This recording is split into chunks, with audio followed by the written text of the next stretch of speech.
What's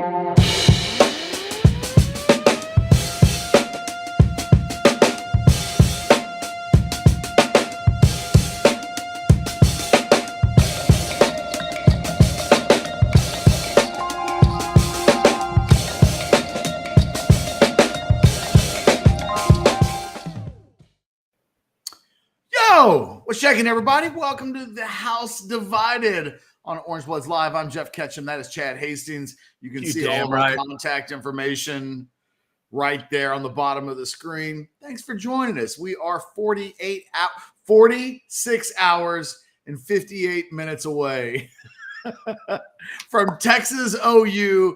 We're just right. We're so close. We can absolutely taste it. Thanks for joining us today. Do us a solid as you participate in the Specs chat. Make sure that you hit the like button, subscribe to the channel, get notifications.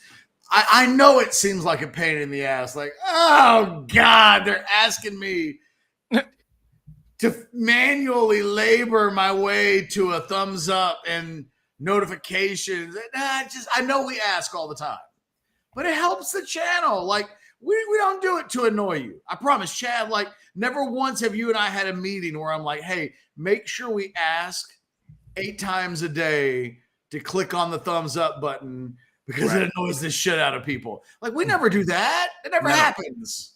That's never happened. Ever. Just that once. Just that once. But it was a rare occasion. Guys, we're going to have a good time today. We've got good guests. We've got Brian Jones at 120. We've got Max Olson from The Athletic at 220. And Kieran is hitting me up, letting me know that at some point today, it might happen. I like that Kieran is playing hard to get. He's playing really hard to get. Now, I know he's in Louisiana and he's working and, like we're just lucky. It's not like we're paying him. So, the expectations can only be so much, but it's very hard to get because he asked me at 11:09 what today was looking like, and then I got back to him and was like, yo, we got 220 wide open or 1220 wide open, and I just haven't heard from him. Kieran, if you're in the chat. Come on, Kieran. Come on now. It's yours. Matter of fact, I'm going to send him a link to the studio. You go. Yes. You send that link. And just whatever happens, happens. There you go. I'll throw a prediction up while you're doing that. The Specs chat is already active with folks that are thinking like Ketch. Brandon says 47 more hours. Here's another chat from Zion that says, on the 8th day, God said, OU still sucks. And how about this score prediction, Ketch? Devin says, let's go Texas. Hook 'em 49-19. And OU I hate still that Devin is so down on Texas that he thinks the game's going to be so much closer than it was a year ago. Yeah, this is a better team. It's really Devin, why are you down on the 3rd-ranked Longhorns? That's fair. You know what? If we're going to go, let's go. I mean, you're insulting 98-0, Chad. You're insulting this football team. Does this week deserve a Pat McAfee prediction of Texas by 1,000,000? Is it 1,000,000 to nothing? Is that where it's going to be? It could be. I wasn't on the Prize Pick show earlier today with the other guys, so I missed what their predictions are. I still don't have an official prediction. I suppose it will have to be official at some point tomorrow, but it might just be pain. Pain. That's right. I might just go pain. It could be that. Yeah, we're getting a lot of pain predictions as the chat is rolling through. 40-20 from Mitchell. That one would be nice to watch. 38-24 says Jose. How in the hell are they ever going to score 24? This next one, this one's close to what I'm thinking, Ketch. This one's real close to what I'm thinking. Steven says 41-27. I've had 41-24 in my head this week. Okay. For some reason, I've gotten myself to that number. I think that may be my official prediction. So Steven's right close to where I am. What's funny about that is you and I have been thinking close game. Now you're telling me your official score prediction may be Texas minus 17. Yeah, because I started the week thinking it was going to be close. I did. Because I was trying to give Oklahoma the respect I thought they deserved. And it's not that I don't think they deserve some respect. It's not that I don't think they're good. At times, I think they're pretty good. Even flirt with really good. But I think Texas has played great at times lately. and going back and watching the Kansas game with Texas and going back and watching Oklahoma and Iowa State, the very last time we see these two teams, my eyeballs say Texas is better at key areas. And I think by the end of this game, they're really going to get after OU. So, I'm going to go with a comfy 2 touchdowns and a field goal type of game. I think it could be like 28-24, at one point. But I think Texas will pull away because this is what they've done, Ketch, throughout the season. In that third and fourth quarter, has been able to press the right button and hit the right note. And this is a game where, with all those roller coasters of emotions, I think they're going to be ready to deal with it. Sark will be ready to deal with it, and I think Dillon Gabriel will not be able to deal with it. So earlier today, by the way, again, feel free to participate in the Specs chat. We will take your super chats. We love those. We love money. We hate to say it out loud like that, but it's true. We are attracted to it. Steve Sarkisian had his Thursday press gathering on Zoom earlier today. Before that, earlier this morning, as Anwar Richardson was hosting the Old Fashioned show on Orange Bloods Live, he broke the news that Ja'Tavion Sanders, looking like a participant for Saturday, that he's been practicing in practice all week long, and that, they'd know more on Thursday after Thursday's practice just where he stood, but things were looking good. Sarkisian shows up today at the Thursday availability and basically says, Ja'Tavion Sanders, good to go. Good to go. Beautiful. It's not even a game time decision. He looks good to go for Saturday. That's big news for the Longhorns. Oh, it's huge. That is huge. Just like when there was a moment along the lines, I know he's had the same kind of language about C.J. Baxter. When we wondered about Baxter, what does participation in practice mean? And eventually it meant, hey, whatever C.J. Baxter is, it's full C.J. Baxter. The difference here, Ketch, of course, is that there's nothing that wears burnt orange on Saturday that is better at what Sanders does than what Sanders does. So if they've got zero, even if they've got an 85 or 90% zero, that is big time. He showed some guts on the sideline, I thought, against Kansas. He wanted to go back. He was trying to talk Sark into it. He limped a little on the sideline, but was making it around. It wasn't like he was, immobilized or whatever. So I'm glad to hear it. I know Oklahoma's not going to be glad to hear it, but this will now help unlock this Texas offense even further. And we could see part 2 of Sanders up the seam, Sanders middle of the field, messing with the OU defense. That's huge news. It might help explain why you're sitting at around maybe 40-24 or 41-24 now. Yes. And now I feel even better about 41-24. Absolutely. Yeah. Your score got aroused. Yeah. You heard the Sanders news and it was like, whoop. My score did the Scooby-Doo. Sanders. Yeah, exactly. The other injury news, Ryan Watts, Sarkisian described that as a true game time decision. I heard, you got to be careful with my injury sources. My sources on Sunday night had Ja'Tavion Sanders at potentially closer to doubtful than questionable. And it looks like he's come through all right. I haven't heard from any of my sources really about Ryan Watts, but somebody on our staff did, and a little bit less positive certainly than Sanders as it relates to Watts. There seems to be, I think, a lean that Watts probably won't play. And Sarkisian talked about it today, quite frankly. There was a lot of conversation about, someone asked, Sarkisian said there would be a rotation at that position, which is Malik Muhammad and Gavin Holmes, that those two guys would be rotating throughout the day. And then he got into a very there were a couple of interesting things from the press gathering today, the Zoom conference, if you will. He went on to say those guys are going to rotate.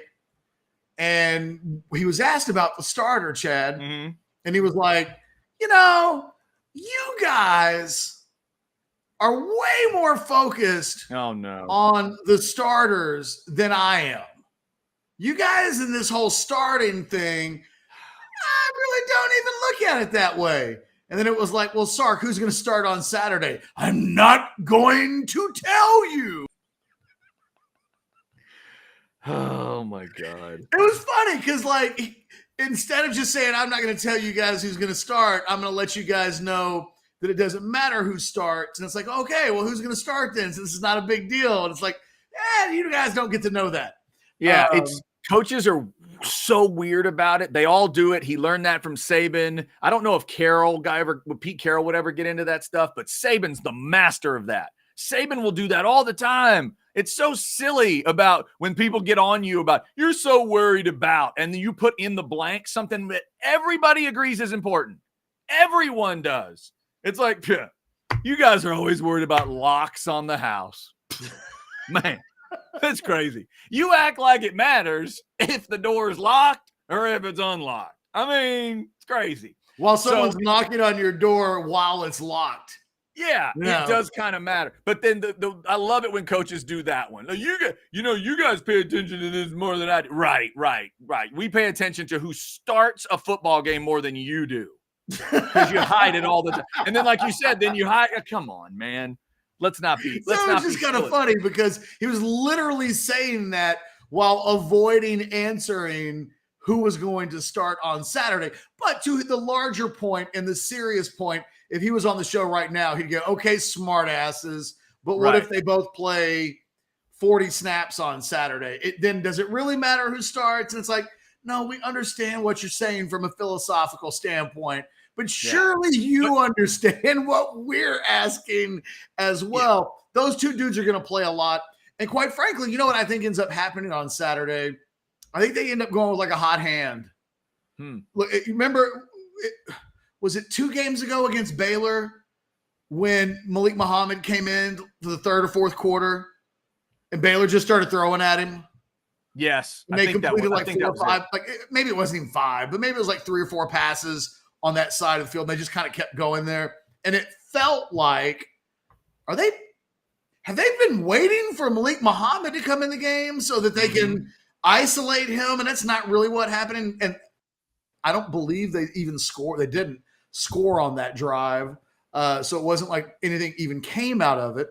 But I bring that up because I wonder if when we get into the game, if Malik Muhammad makes a big play, probably going to stay on the field.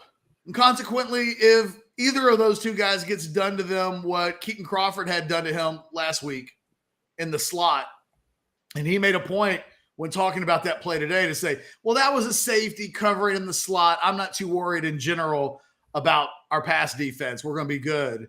But I think it just could come down to the ebb and flow of the game. It feels like this is a Malik Muhammad coming out party kind of game for me. But I have also seen dudes that I think are just as talented. I remember Cedric Griffin playing in this game as a redshirt freshman in 2003. And there have been very few defensive backs in the history of the program more talented than Cedric Griffin. And first game, he just redo.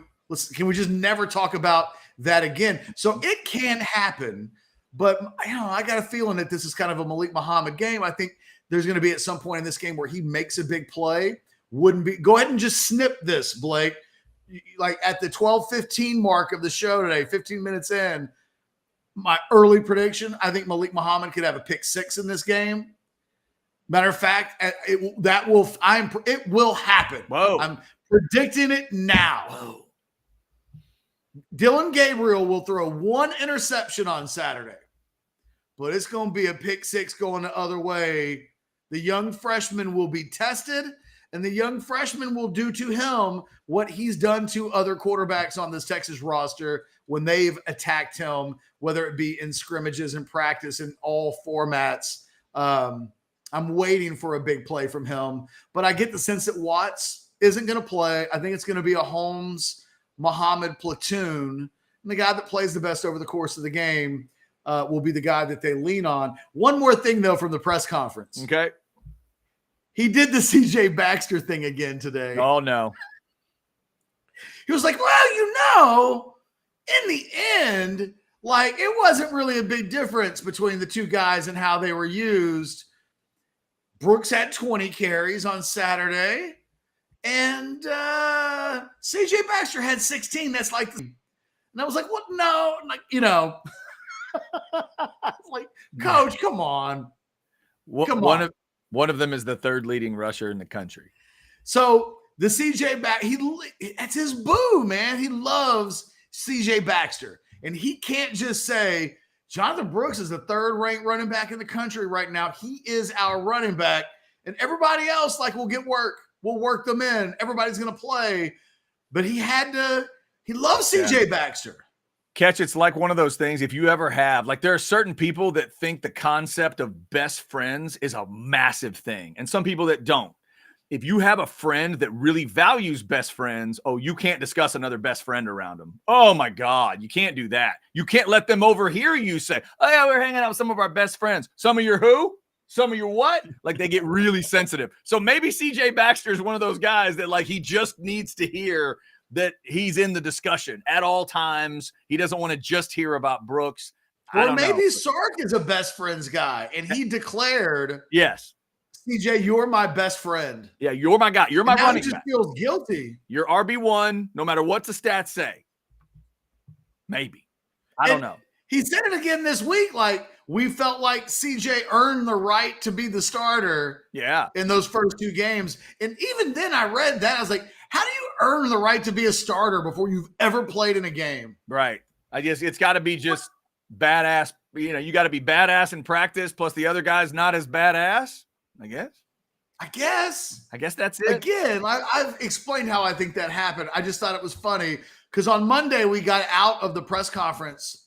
He was able to be asked about Jonathan Brooks, and we didn't get a CJ Baxter tag-along answer. And we thought, okay, maybe we've turned a corner in the running back discussion. Nope, not today. Yep, it went back. Today, he was painting the picture that essentially they had the same workloads. It was the same. Right. They were treated the same. I got a formula for him because Mac Brown and Case McCoy would tell him that you're going to have 2 running backs go crazy in this game. So, in fact, this is a 10-year anniversary. Why don't you celebrate the 10-year anniversary by getting both of them 120 plus? Texas fans will Can I be honest? I don't want that, though. You know why? Why? I want more points. I want Texas.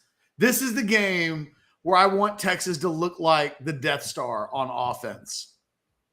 We've talked about the numbers this week that and that one quote from the athletic.com. I can't wait to have Max on. That's not his article, but I know he'll have seen the Feldman piece, and I want to talk to him about it. To have a coach say, Sark, next play, always trying tempo and let's go 100 miles an hour and never slow down.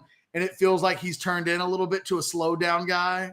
He's running the ball. He's mashing on people. I know that's kind of the Texas identity so far this season, and it's not a bad one. Like, that's how teams win championships. But in this game, I kind of want it to look like I want it to be pinball stuff. Yeah. I'm kind of looking at last year's game. I want Mitchell to score. I want Sanders to score. I want Worthy to score. I want to see Texas one time this season show up on offense and look like John Wick. Right. I want it to be fast and dizzying, and I just would like to see that offense once so that we go, oh, yeah, that's the offense that we thought Texas was going to be. They have that in their back pocket. Anytime they want to, they can John Wick a dude. I don't know that we've seen that off. They did that against Alabama. Against Alabama, they were go, go, go. We're attacking. And I'd kind of like to see a little bit more of that on Saturday. I want to see Oklahoma humiliated. Is that wrong? Am I wrong? I don't think that. You know what? 33-17 is not enough. Okay, so you don't need. I want a double quarter. I want a 50 burger this weekend. You don't need a 27-16. You don't need that? Personally, no. Personally, no. Well, here's an interesting thing. I just double checked it. a reminder about what happened last year. Do you remember how many rushes Texas had in the game last year? I don't. 50. Trick question. 50.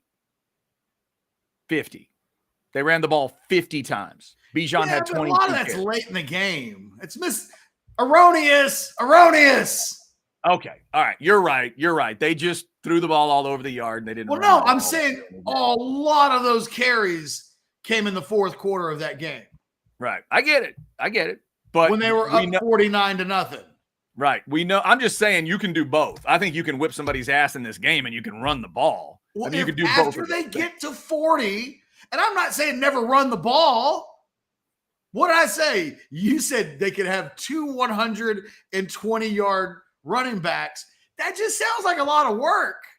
Like, that is a lot of work. They did not do that last year. They had a 130-yard back, but the next closest guy had 57. So it sounds like a lot of running work.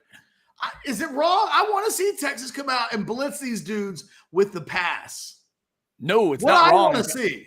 That's what I want to see too. And it's what Iowa State was able to do early. It's what other teams have been able to do. Even the schedule they've played, it's what some other teams have done to Oklahoma. I feel like they can be had a little bit in that backside. I don't feel like their defensive front is badass like it's been in the past. I think Stutzman's going to have to do so much heavy lifting in this game. They're going to have to ask Stutzman to do a ton. And by the way, Texas needs to mess with him too. With Sanders, the middle of the field, receivers in the middle of the field. You make him look silly, and I think that defense will go away. Did you see the comments that Teddy Lehman has made in the last 24 hours? It's been getting a lot of attention. No, I've not. He basically said, I don't think Quinn Ewers is any good. He was like, Quinn Ewers isn't doing anything difficult. He's not impressed with his arm talent. He thinks Oklahoma goes into this game with a very large edge at the quarterback position with Dillon Gabriel over Quinn Ewers, and basically said everything that the NFL said they like about him, everything that anybody that has ever watched Quinn Ewers has said about him, I don't see it. Take that. Wow. Okay. All right, 11. I was like, I never get the sense that Quinn Ewers is hold a grudge guy. Like, I don't think, he's sitting in a basement with a list of people who've aggrieved him, marking off names.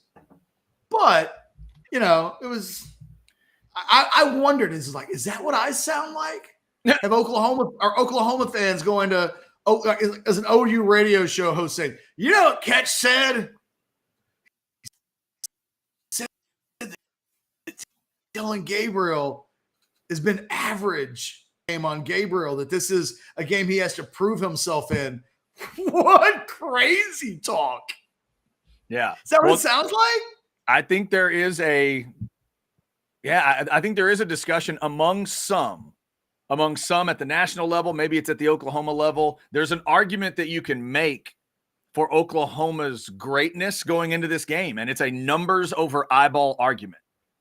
And I love numbers. But I haven't heard anybody this week say that Oklahoma's great. Today I saw a clip from Aaron Murray, the former Georgia quarterback. Mm-hmm. And he was like, man, Texas has got a bunch of NFL dudes. And you know what? Oklahoma has a bunch of good college players. And I was like, hey, I did that radio show with Chad earlier this week. Yeah. We did that. But it was interesting. Just lots of national guys, I think, are saying that.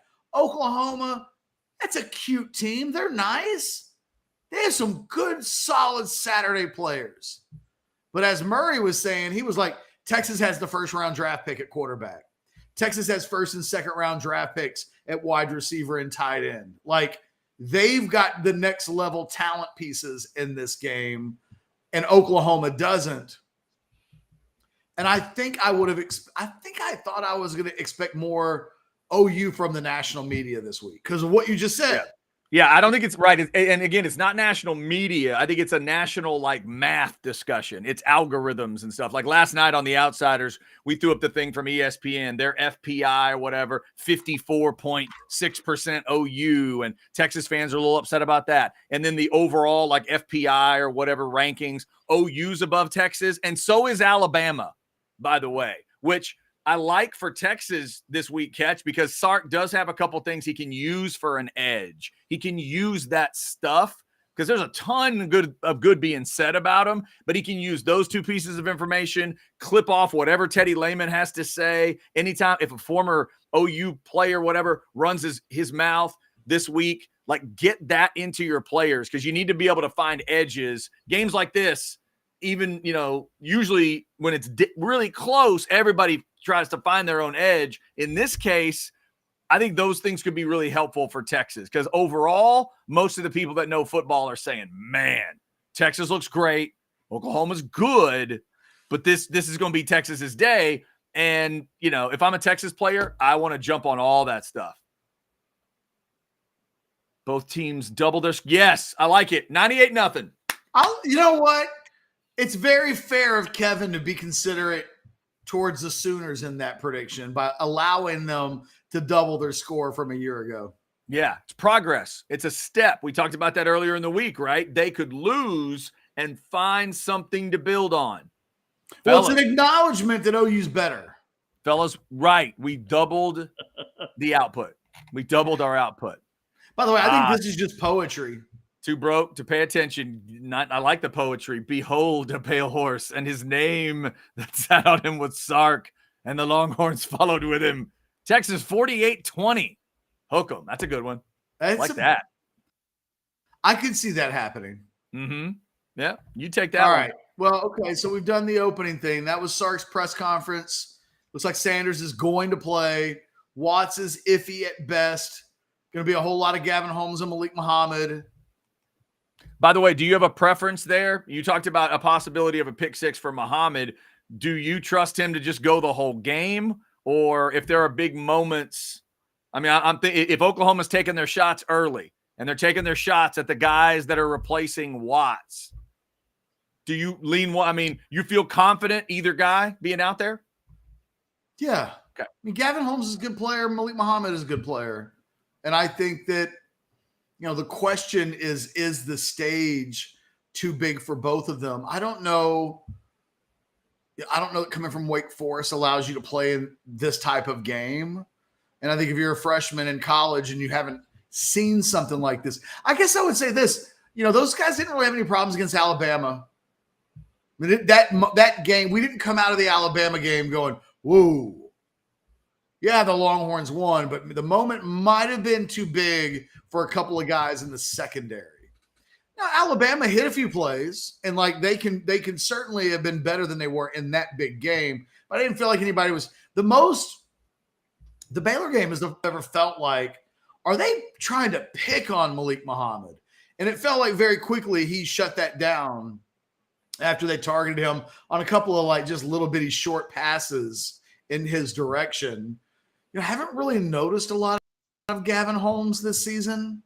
He's playing, but it doesn't feel like as games are going on that he's showing up in the action in a way where you notice him a lot. But that's not always a terrible thing if you're a cornerback. There are a couple of other ways that can go. And it's like, oh, we're noticing Gavin Holmes. I think he's had a quiet but quality start to his Texas career. I think they're both more than capable. I think it will, and I think they will rotate a lot because that's what they do. So, wouldn't surprise me if it's close to like a 50-50 split between those guys. But if we get to a point where in the second half, the game, I bet we're seeing 50-50 in the first half. And then if one guy's playing better than another, even if by small margins, I think in the second half, it may become a little bit more of his game. It could go either direction. I'm picking Malik Muhammad, but Gavin Holmes is an older player. He's already played a lot this season. They have a lot of confidence in him. They really do feel like they've got 4 starting level cornerbacks. So if there was a position where you could be without one of your starters, I think this is one of those. I think they feel like they've got depth at wide receiver. They'd feel, if A.D. Mitchell had to miss a game, but John Tate Cook was his replacement on the outside, I don't get the sense that they would sweat that a lot. Sanders, a different situation at tight end, but lucky for the Longhorns, he's bounced back pretty well.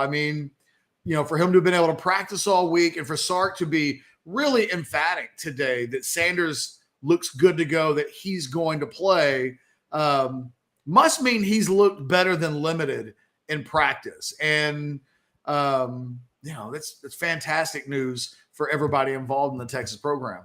By the way, Ketch on the chat, and thanks for everybody on the Specs chat. We'll give Specs their love today, certainly. Kevin may be an OU fan, says OU will get at least 2 touchdowns on a deep ball. I guarantee it. And then another one of the chatters jumped in. Zion said when OU throws deep, they better score right then because we are great in the red zone. Texas is second in the country in red zone defense. What do you think about the notion of OU taking deep shots in this game? They've certainly done it. They hit a weird, awkward one to start the Iowa State game where it was an underthrow and the receiver comes back, but they definitely like to take their shots. How do you feel about Texas defending that? Number one, good luck getting enough time to throw deep. I mean, there's multiple things that have to occur in order for the deep ball to be a real factor in a team's offense.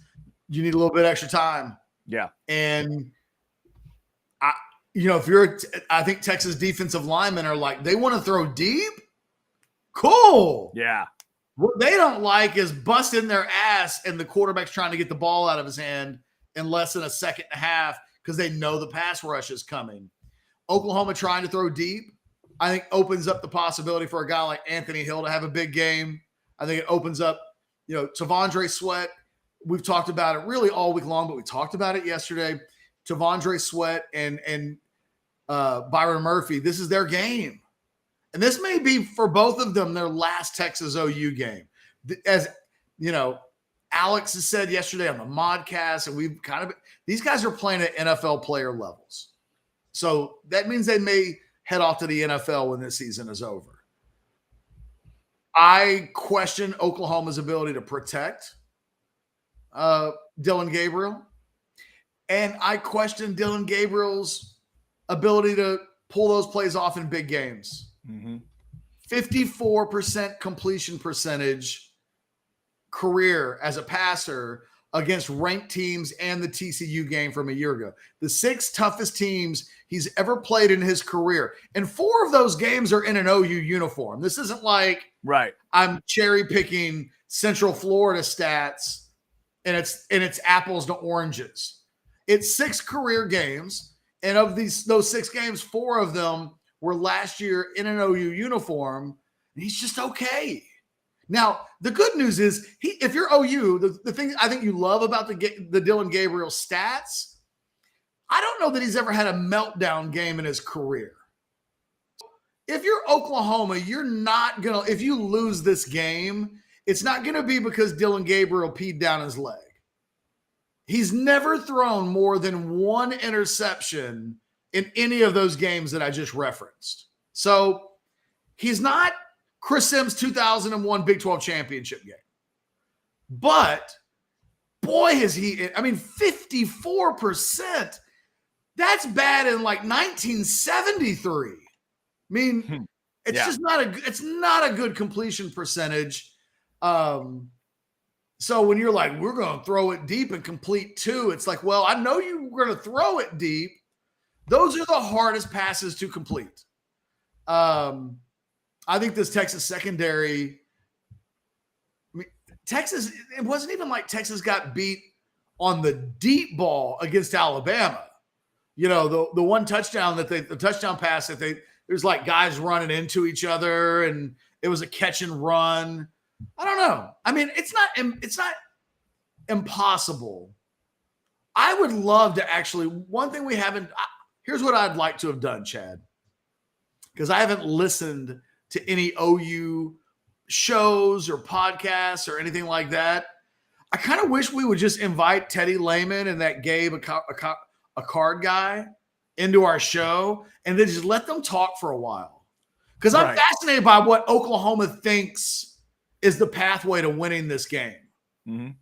What style of game has to break out for them in a game where they're the underdog? Maybe it has to be deep passes, right? I mean, maybe the only way you can't convince yourself, well, we're just going to march down the field on this Texas defense. Are you? It's good. It's good. Teams have struggled with that this year. Are you going to, and you don't want to get any third downs. Texas got good third down defense. Yeah. Right. So you start looking at all of the areas that Texas is good in. I'm just curious what they think the recipe for winning this game is. It has to be Dylan Gabriel is Steve Young circa 1994 in this game. He's got to do it all. He's got to carry them. There's no they don't run the ball that well. They don't have a single running back that comes into this game averaging more than 38, 39 yards a game.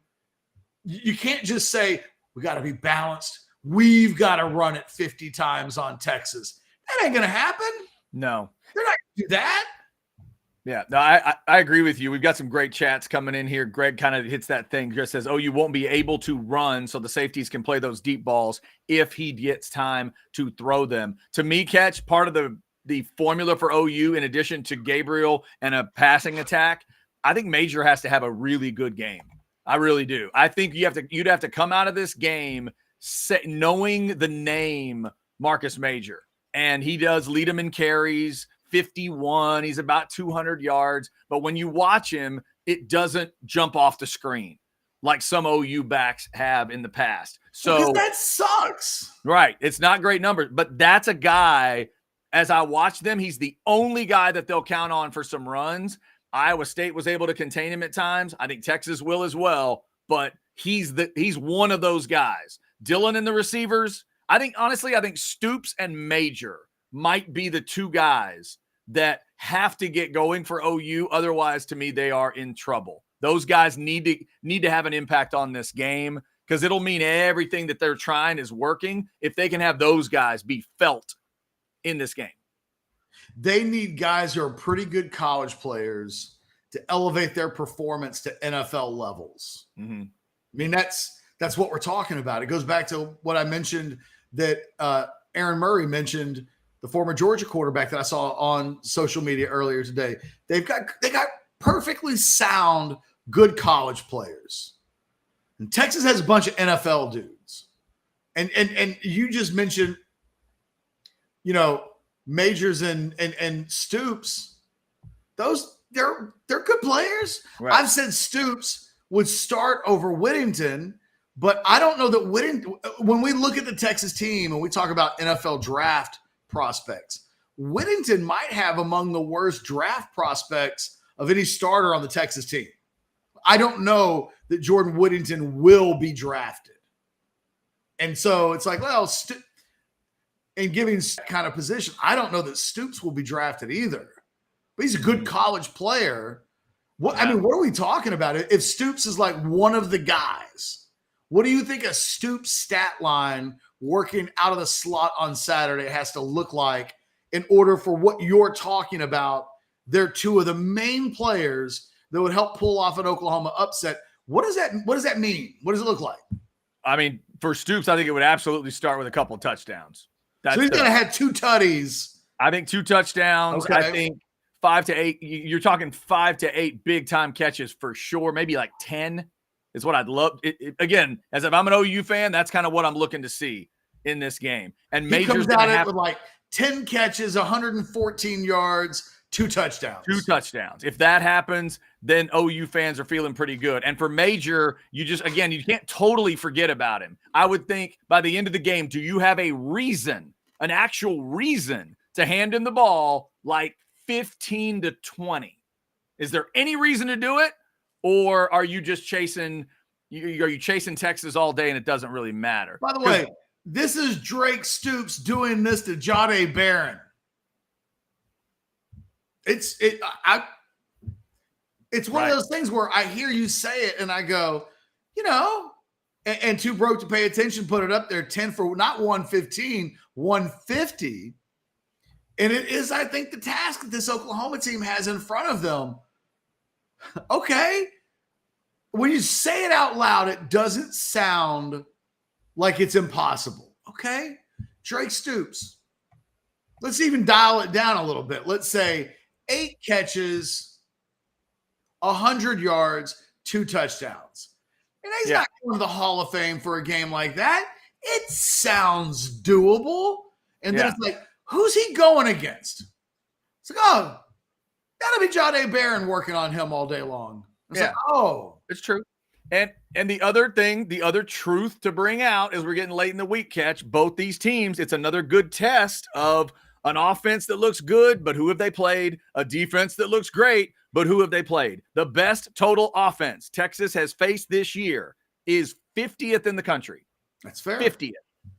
So that part's and it's true. 50 because they played a bunch of backup quarterbacks. True, right. That's part of it as well. And then you have to ask yourself as a Texas fan, do I absolutely have a badass defense? Because they have faced some backups. And if Jalen Daniels was on this OU team, Chad, I'd be like, anything could happen on Saturday. Right.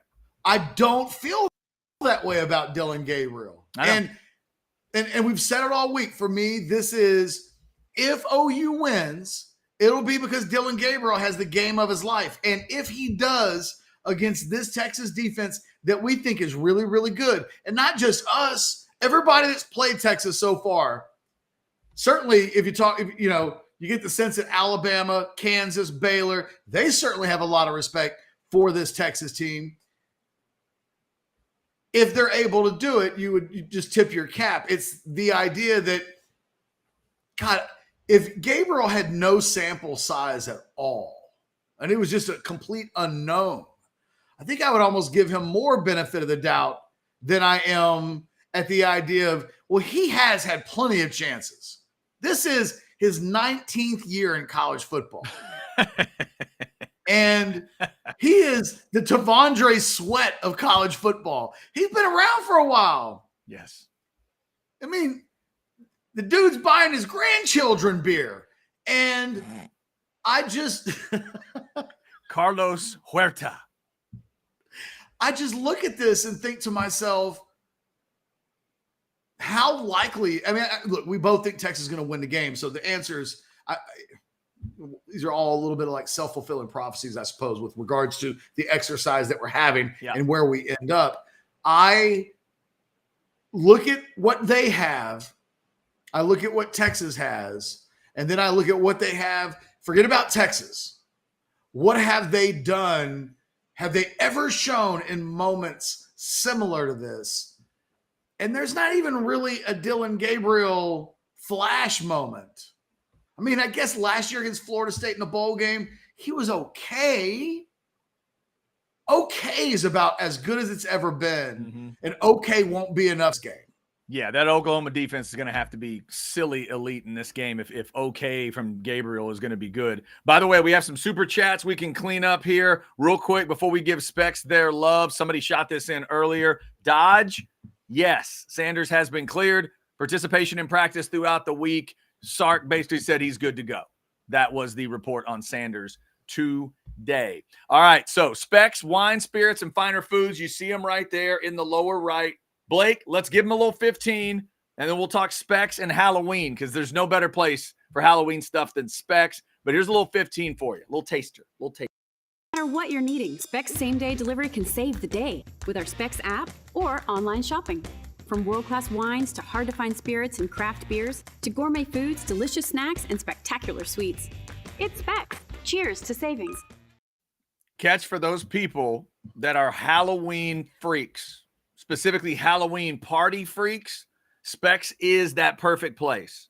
You'll hear him talking about it all the time, the spooky savings and all that stuff. Specs loves to get into that full mindset. So if you're into that, like you want the drinks to be perfect, you want you want everything to be the next level. You got your costume figured out. You got the theme figured out, but you need the food and beverage to go along with it. Specsonline.com. They've got ideas for all the cool beverages. You want a beverage that's like literally smoking or it's got an eyeball floating in it? Just go to specsonline.com. They've got those kind of wacky ideas. Plates. You want finger sandwiches that are actually look like fingers? They can probably do that for you, right? Halloween with Specs and perfect your potent potions with hair-raising savings. Come on. Hair-raising. Well done to the person who wrote that copy. Hair-raising savings. That's what I'm talking about. Look at us. They will talk about, right, hair-raising. They will talk about your Halloween party forever if you get it taken care of with Specs, wine, spirits, and finer foods. Get the Specs app on your phone. You can have stuff delivered, and you can go in there and check them out. I always love just walking through a Specs and seeing all the different things they have. So go check out all the cocktail ideas they have for Halloween. And thanks to Specs for being a great partner here at Orange Bloods Live. The Specs chat. Ketch, we got 3 super chats. Are you ready? Hit me. Here we go. Let's start with a 5 spot from Trend76. $5. Will Sark finally rotate more receivers this game, gentlemen? If not, why would big-time receivers continue coming just to sit the whole game, Ketch? No, he will not. And why will they keep coming? Because they'll think that they'll be one of the top 3 that always play. There it is. Because I mean, it's kind of as simple as that. Because the high 4 stars and the 5 stars, they don't think they're going to sit the bench. Well, and look, Jonte Cook is one of the guys he's talking, but Jonte Cook is playing. I mean, he's not playing a ton, but he's played in every game. And in every game, it feels like in every game he's had his fingerprints on a big play. Even in the Alabama game, he doesn't catch the big play, but he's on the field for the big play. He throws his hands up into the air because he knows he's helped create a big play, and there's really nobody else of that ilk on the roster. So Jonte Cook is, I think, perfectly happy. I feel you, but you know what? This is what I've sworn, Chad. When Tom Herman was at Texas, he was constantly rotating his receivers all the time. Way too. It looked like one of those scenes from the circus when the clowns are running around with like a fire and like there's an ambulance and a fire truck and there's water shooting everywhere and they're just running around. That's what it looked like. And it used to drive me crazy because they'd have their best player constantly coming off the field. I can't bitch about that. And then when Sarkisian keeps his best players on the field all the time, right? I can't turn around and I'm too self-aware for that. And I realize there's a middle ground that we could sanely talk about, but in the spirit of like fairness, I can't complain on both sides of what you're doing with receivers. And if I had to pick one, I'll pick the one where the best players are on the field all the time. That's fair. No offense to any of those dudes that are on the bench that aren't getting playing time. Yeah, but I will say this about Jonte Cook. One of my favorite sounds at Texas OU is a moment when the football fans on both sides see something and they know something's coming. And I think number 2 for Texas is one of those moments, Ketch. In that stadium, the football junkies, when they see 2 in burnt orange, they're going to be talking both sides. It's going to be a rabble, and then something might happen right after that. And Texas fans obviously hope it's big. I could absolutely see Jonte Cook having if he catches like a 50-yard touchdown in the game, it's a coming out party.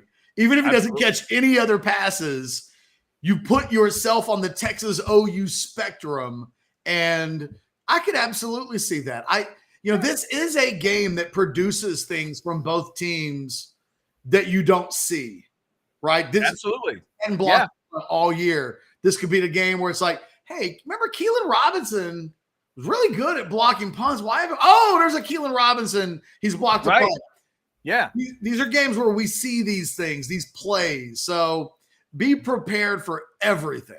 Yeah, it's one of the many reasons why it's so great. Let's hit this super chat. $4.99 formally says 38-17 Texas. OU sucks harder than Hubert Cecil Booth and Daniel Hess. I'm not sure if I get that reference. Okay, hold on. You got that one? I mean, there's a way to answer that. All right, let's do a search. We're gonna do a quick search. Hubert is high level. Cecil. High level. Hubert Cecil Booth and Daniel Hess. I don't know. Okay, you ready for this? Sure. What's the reference? Hubert Cecil Booth was an English engineer best known for inventing one of the first power vacuum cleaners. Wow. So Daniel Hess has to be a vacuum cleaner guy too, right? This is a vacuum cleaner joke.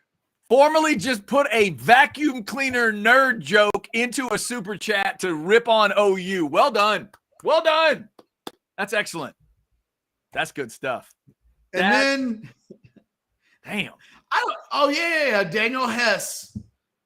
He the first one to use vacuum as a method for cleaning carpets was Daniel Hess of West Union, Iowa, back in 1860. Well done. Well done, formerly. That's just good work. It's just good work. And this super chat, my God. Now this one's not going to be quite that level, but let's see what Robert's got. $4.99. You gotta raise your game, folks. Yeah, he can't keep up. Stoops, I'm assuming, isn't sharing the field with Worthy, Mitchell, and Sanders. Whittington on OU would be a Bolitnikoff finalist. Wow. Okay. I don't know that that's wrong. Would Jordan Whittington start for Oklahoma? Yeah. Uh-huh. Yep. Yeah. Absolutely. And would they get him the ball more than Texas does? Yeah. No, this year they would. I'm not fighting that.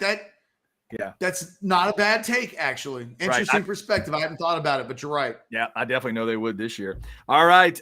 We've got a couple guests coming up, as Ketch mentioned earlier. Brian Jones, CBS Sports. By the way, if you don't know what that CBS 2:30 game is on Saturday, that would be Texas A&M and Alabama from College Station. We'll get Brian's thoughts on that, but obviously a lot of Texas OU stuff with Brian.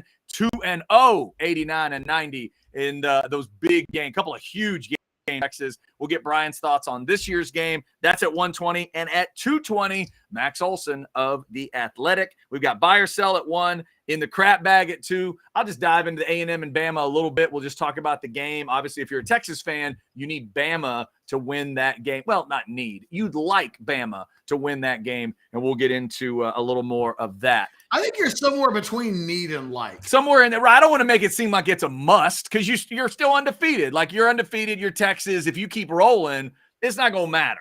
Bama could lose 4 games, and it won't matter if you stay where you're at right now. But it would be nice for Texas fans to be able to say, hey, we won by 10 in Tuscaloosa. Did you see what they did in College Station? Can I tell you something funny? Sure. I think I broke my daughter's heart a little bit today. Really? They're having a contest at the school, like a fundraising contest. Mm-hmm. And apparently one of the teachers yesterday said that the student that sells the most stuff for the school, they would be given games to an A&M football game. So my daughter was like, Dad, do we like Aggies? Oh, no. Here we go. And I was like, she's 9. And I was like, well, honey, that's a complicated question. I was like, my first football team, when I was 7 years old, I played on the Aggies. So, like and I go, there are lots of Aggies. It's not like there's just one Aggie. There are teams I was an Aggie. I told her there's a Utah State Aggie. I tried to explain to her, like, it's not just a group of people all in College Station. And then I explained to her. Yeah, by the way, in life, you're right. At Orange Bloods Live, you're wrong. There's just one. But anyway, go ahead. And then I tried to explain to her, they don't like me. So it's not as much of a do we or do I like Aggies. I was like, they just don't like me, honey. Like, and I told her, I said, I don't think that's ever going to change. And she goes, well, do we have any family members who are Aggies? And I said, yes. Your cousin Bria is currently going to Texas A&M. And I said, and we do have some family members on certain sides that are pretend Aggies.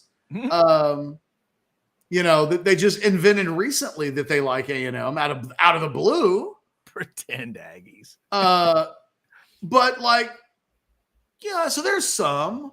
And she said, well, if I win and get the tickets, are we going to go to the A&M game? And I was like, well, no.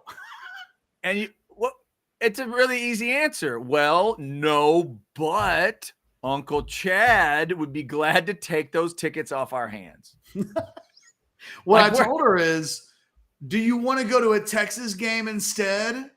Like if we took you to a Texas game, would that make you happy? And she got very happy and excited. So now that's the first official request by any of my kids to like go to a Texas football game. So now I have to facilitate that. And see, it took some energy from the other side of the house divided to get her going, to get you. I mean, now it's all coming back together. And then eventually you build up that interest, and then maybe you can take her to Kyle Field in 2024 for the resumption of the house divided. I told her, I said, and then I turned to my son and I was like, do you want to go to a Texas football game? He was like, no. And I was like, you don't even want to see what 100,000 people in one place, what that looks like? He was like, no. And I said, but they have flags. And he's a flag guy. He loves flags. Flags. Okay. Nice. He loves flags and license plates of like everything, anything that's different. I got a buddy who's a license plate guy too. Rick Sacamano's a license plate guy. Loves license plates. Some people are, we all like what we like. It just is. Oh, we got breaking, Chad. Look who's in the studio. Uh-oh. What's happening? Oh, look at there. There we go. What's going on, guys? What's going on? How we doing? Kieran coming to us from parts unknown in the state of Louisiana. Wi-Fi in Louisiana just hit that level. Is that what happened? No. We're in Los Angeles, California right now. Oh, okay. In a big old loft type beat. When you said LA, you meant LA. I thought you meant LA. Louisiana. He said he was in LA all week. And I was like, okay. He's doing some stuff with the Cajuns. I'm in LA all week. I'm flying in tomorrow night. I'm going to land at about midnight. I'm going to go straight to sleep. I'm going to wake up at 8 a.m. I'm going to drink a lot of alcohol, and I'm going to be very ready, to watch my Texas Longhorns go out there and get another double-digit win against a ranked opponent, our third of the season, rank us number one. No, likes another double digit. Do you have your official prediction for Texas OU ready? 100%. We're dropping 50 on OU for the first time. Thank you. I cannot wait for it to happen. We are going to win. I'm going to say we're going to win 54. No, I'm sorry, not 54. 56-20. 56-20. It's a straight up blowout. It's a massacre. We're going to go out there. We're going to do our dang thing. I think Sarkisian's been holding back the playbook for weeks on weeks. He shows up ready with that script against Alabama, and he shows up ready with that script against OU. There are formations. I was going back and watching these games. There's formations that we were running against Alabama we haven't seen so far this season. I'm talking diamonds. I'm talking a bunch of 20 personnel sets with two running backs on the field that we haven't seen since that Alabama game. Steve Sarkisian is going to empty the clip, the proverbial clip against Oklahoma, and I cannot wait to see it. It's going to be like awesome. that. Empty the clip. That makes me think of a shootout, which is what we should still call the game. But anyway, I still call it a shootout. I will never stop calling it the shootout. So me too. I don't mind Red River Rivalry because growing up, it was Red River Rivalry for me. Like 2005, 2008, 2009, I think it was Red River Rivalry. Ended up changing it to Shootout, which was even better of a name. And then Showdown came, which was just lame. So I'm fine with Red River Rivalry again. Yeah, no, Shootout. Before it was the rivalry, it was the shootout. Yeah. We got to keep the shootout. The idea that the word shootout leads people to like gun violence is goofy. That's their problem. Shootout. That's what it is. Do you know what they haven't done all season, Kieran?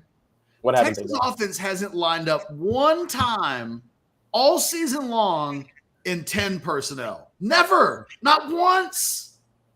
When you have those weapons, though, why would you take JT off the field? Even if you want to go, even if you want to attack vertically. I think what you did see last week, though, and there's starting to be like a little more a versatility in the wide receiver rotations. You saw a lot of Jonte Cook. As a matter of fact, you saw an 11 personnel set last week with Jonte Cook and Xavier Worthy both on the field at the same time with Jatavian Sanders and A.D. Mitchell, which I think that's just three Maseratis on the field right there at the same time. And we started going vertical on people. And guess what? We're going to continue to go vertical. I know OU thinks that they're going to go vertical on us. We got a plan for that. And I cannot wait to see him. I cannot wait to see him try. It's going to be awesome. Yeah, Kieran, we've wanted you on all week long for a lot of reasons, right? I mean, the charisma, the excitement that you bring. People genuinely get excited when you come on the show. But more than anything else, it feels like a well-earned victory lap that we did not want to begrudge you the week of Texas OU. You came in hot before the season, scorching hot. But you know what? None of it's been wrong. Are we on It track? was scorching hot in August, but all accurate. No lies were told. Come in scorching hot the week of Alabama. You could have been humiliated. It could have been like show up on Monday and, man, we're not going to hear from Kieran again for, the rest of the season.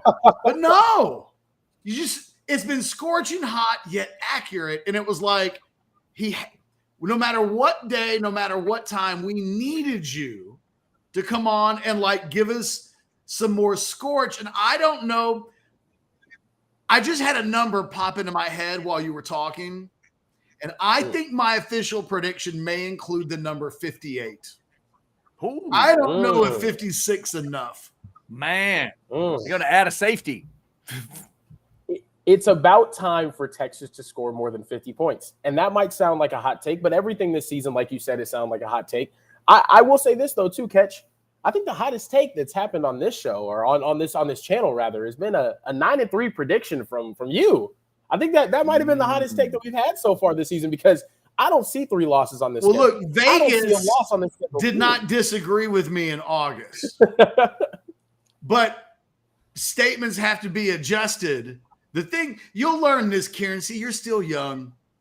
When you get older, you have to be able to quickly maneuver. It's the key to like a Skip Bayless career, right? You can't have that type of longevity without very quickly jumping onto the other side of the coin and pretending that you never said things. Like they can bring it up on social media. You can keep your receipts, but what's necessary is that in your own head, you have to be able to shift mentalities very quickly.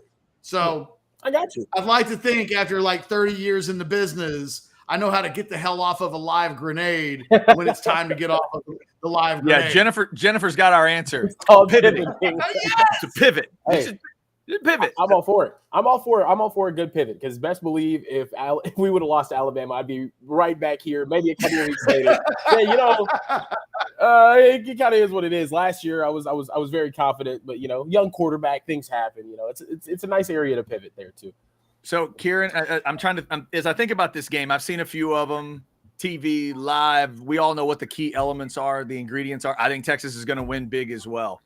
I was at a close game earlier in the week, but I've watched and looked at both teams, and I'm with you. I think it's going to be – I don't know if it's going to be that kind of game. I'd love to see 56. That would be wonderful. 58, 78. It'd be awesome. I can't stand OU.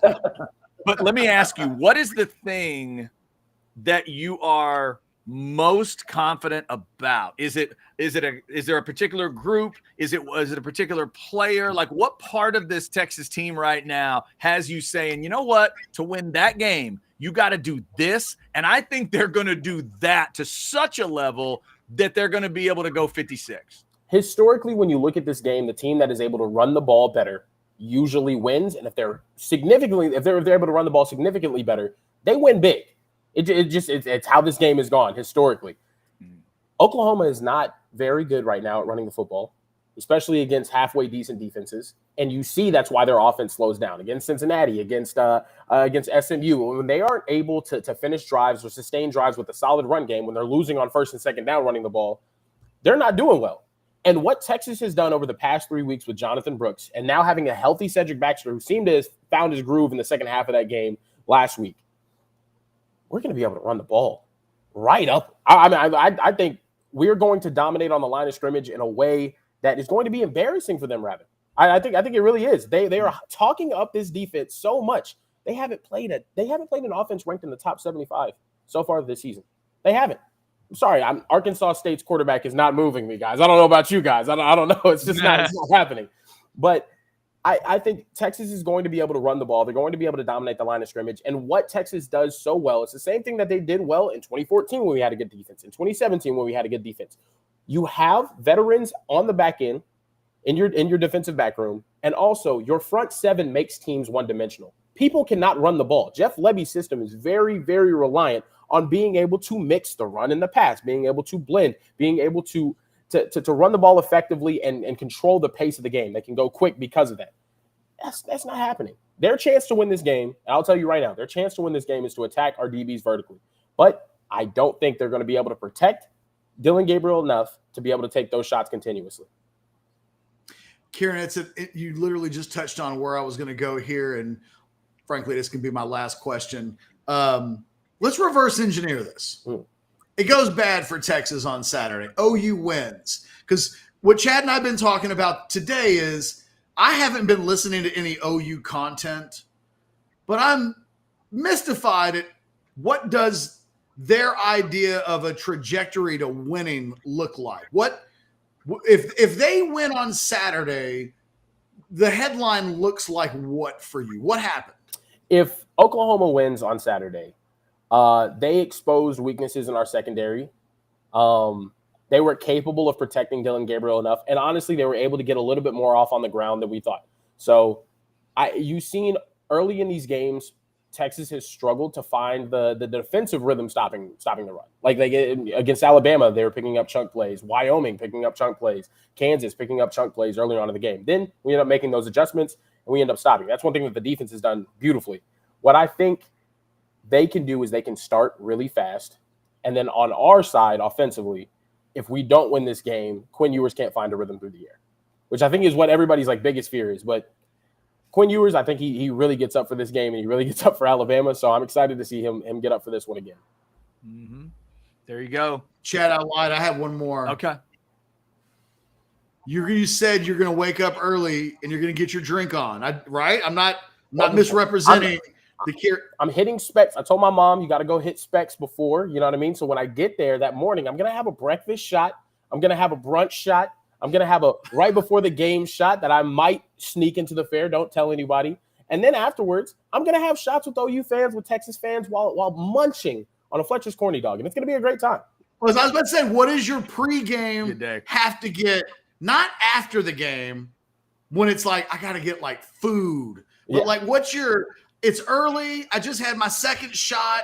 Ooh, the state fair, something is fried. What's your fried? Ooh, there's a lot. Okay, I'm a big fan of the fried foods there.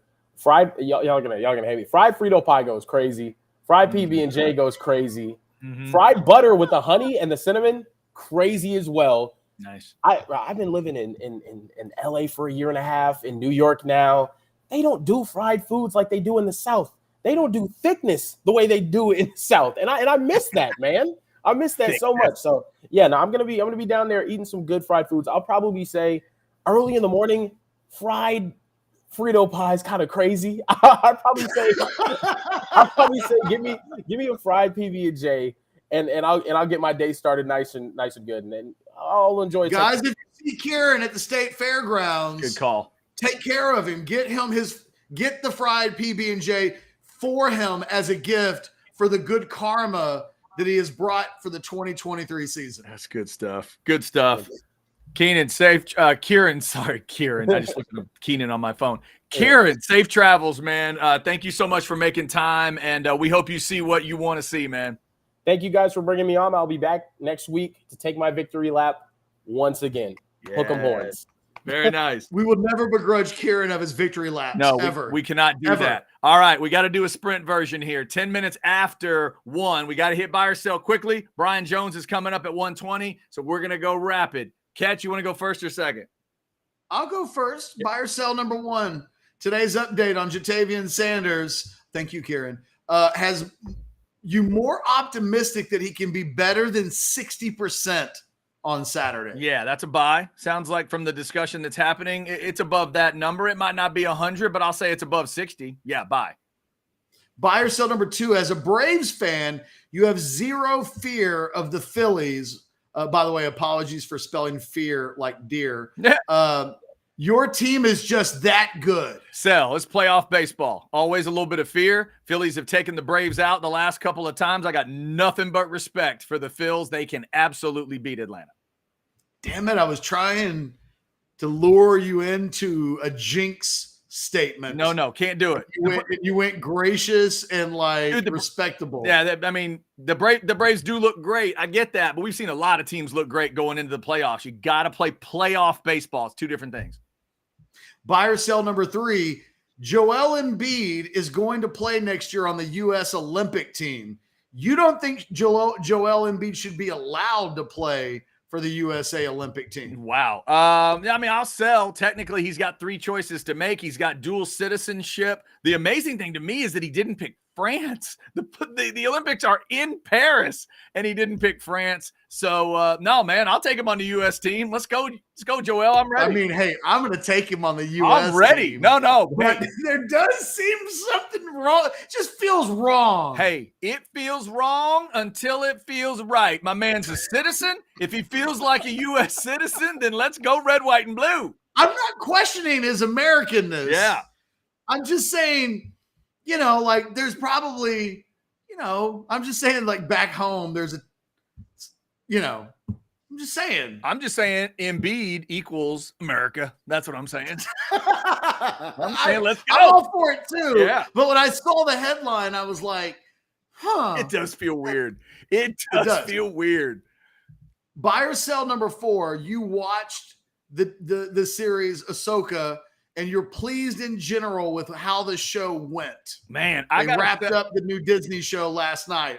On Tuesday. Okay. Well, I am jealous. I will sell because I have not seen a second of it. I am excited about it. My wife and I have been meaning to sit down and watch it, but I haven't seen it. I love Rosario Dawson. I love the series that Disney Plus has been putting together in the Star Wars world. So I'm excited to watch. I just haven't had a chance to start. Or I haven't started. I've had the chance. Do you want any information from me? God, like a grade? No. God, no. You're the last person I want to talk about it with because you always give little spoilers. So please. So I'm asking, do you just want a grade? Nope. Do you want any commentary at all? Nothing. I want nothing. Trust me a little bit. Nothing. You can give me the grade and stop if you can actually stop at the grade. And that's it. And don't explain yourself. B. Okay. Thank you. That's all I was going to say. Excellent. I'm looking forward to it. No. Don't do it. Don't do it. Don't do it. All right. And finally, buy or sell number 5. This is selling for $39 on a costume site. And you think yes. Sell. I said it when it was $500 yesterday. I'll say it when it's $39 today. Don't do that and give the money to me, please. By the way, this is like what made me click on this is this is a men's sexy bunny suit. Oh my God. And the funny thing about this is that the extra large costs $39. Uh-huh. The medium costs $49. Uh-huh. History of clothes, has the smaller garment ever cost more money than the large garment? I don't know. I guess they don't have enough small bunnies coming through town. Well, that's scary. It's a special item, right? That tells you how big we are as a society. The big folks get normal cost. The small folks don't. That's the answer to your question. There's a part of me that does want to wear that around the neighborhood. Well, like none of my neighbors know me at all. Like what if I went up and introduced myself for the first time in that outfit? What if you went next door to the nosy neighbor lady dressed like that? She's the only one that does. I have no idea how that would either affect it good or bad. She doesn't like me. I don't really like her. We don't really talk.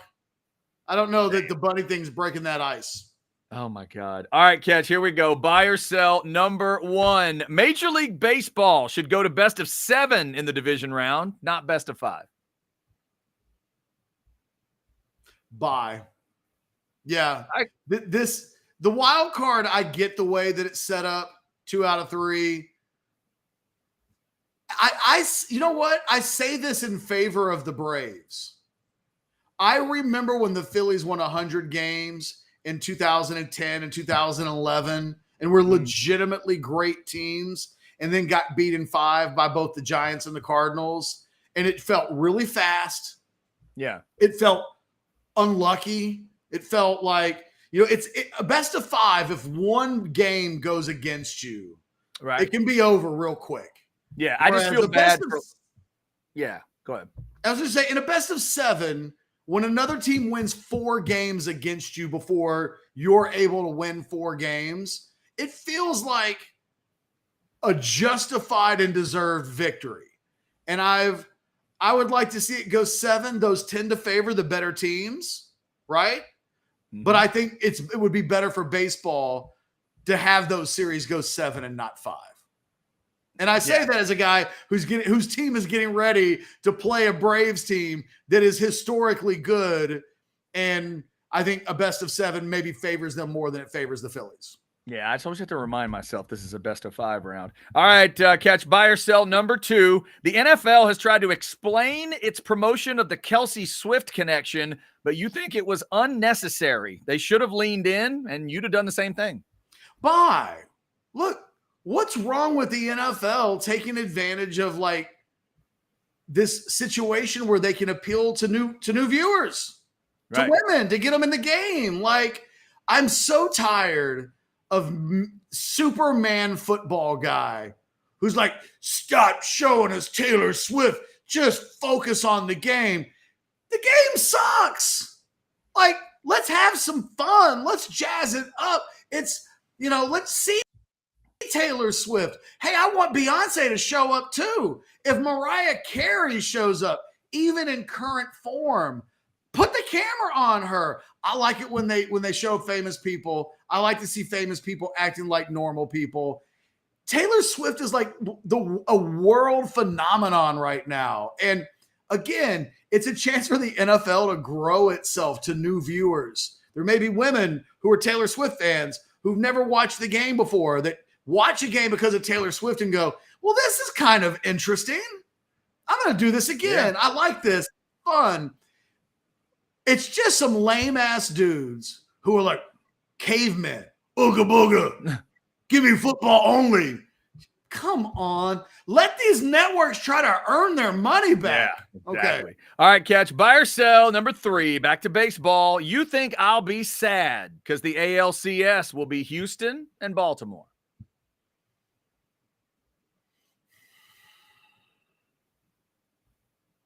Buy.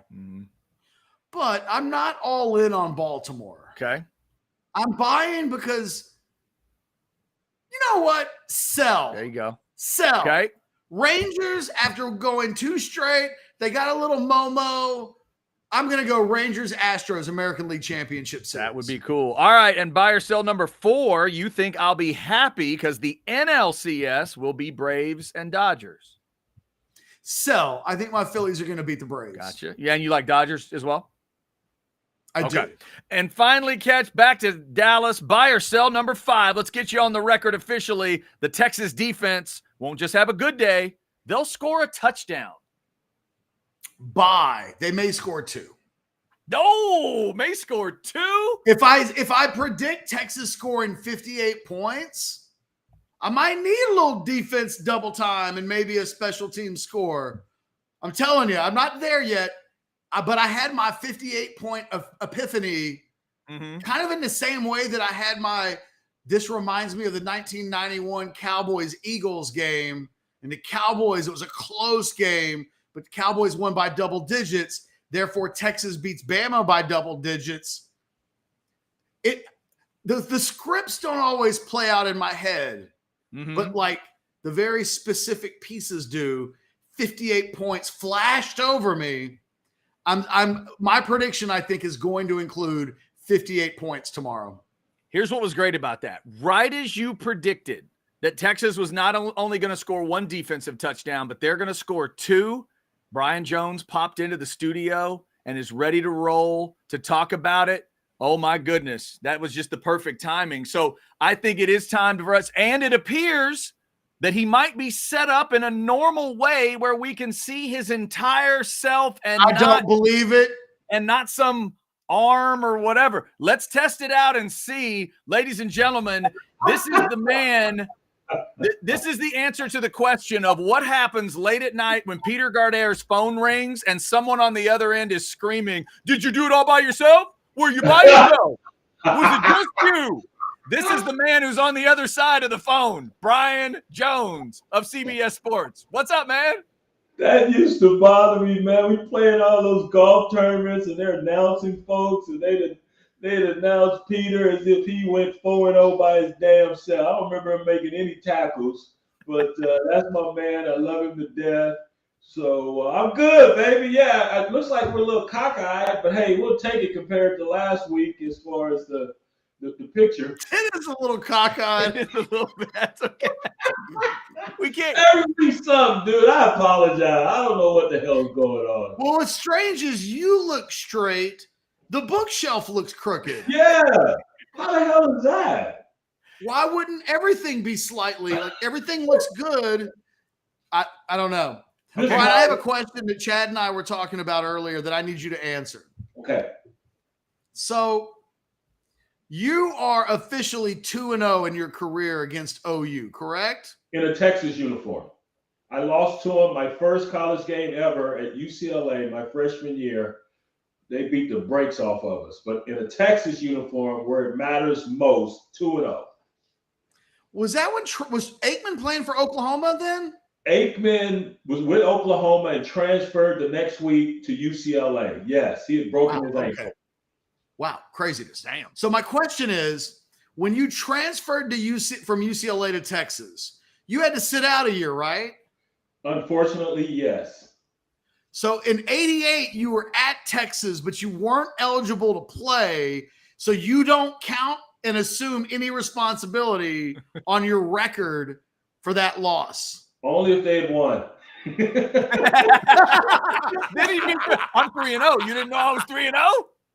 That if they had won, yes, because that I was on the scout team, and that week I was Lydell Carr. You remember their big fullback, 45, and so I played him on the scout team, and somehow our equipment guy, the late Larry, Big Larry, and he'd gotten me some of those crimson shoes that they were wearing back then, those burgundy Nikes that they wore. So I had those. I'm on the scout team, and man, I'm just bowling over everybody, and they were pissed. The defensive coordinator at the time, Paul Jett, Bobby Jack Wright, and all the defensive coaches were pissed at me because I'm just running through. So they started telling the punks to play, man. They started telling them which play was coming. And they started tattooing my ass. But yeah, I played. That was my role in '88 on the scout team, and I don't even recall the score, but I know it wasn't good. The only reason why I bring it up is Chance Mock does a show here on Orange Bloods, and he unfairly, I think, gets hit with having an O. He was on from 2000 to 2004. It's literally the worst 5-year stretch that a Texas player could have played Oklahoma, and he gets hit with 0-5, but he redshirted in 2000. By Brian Jones rules, he's only 0-4 in his career, correct? I don't give a damn about anybody else. I'm just saying for me. I actually went up there for that mess because my boy Ken Norton was a rookie with the Cowboys then, and he was on IR. So I went up and hung out with Kenny while we were getting our heads beaten in on the field. But as far as Chance Mock, I'm sideline reporter. What years was he there, Mock? 2000 to 04. 2000 to 04. Yes.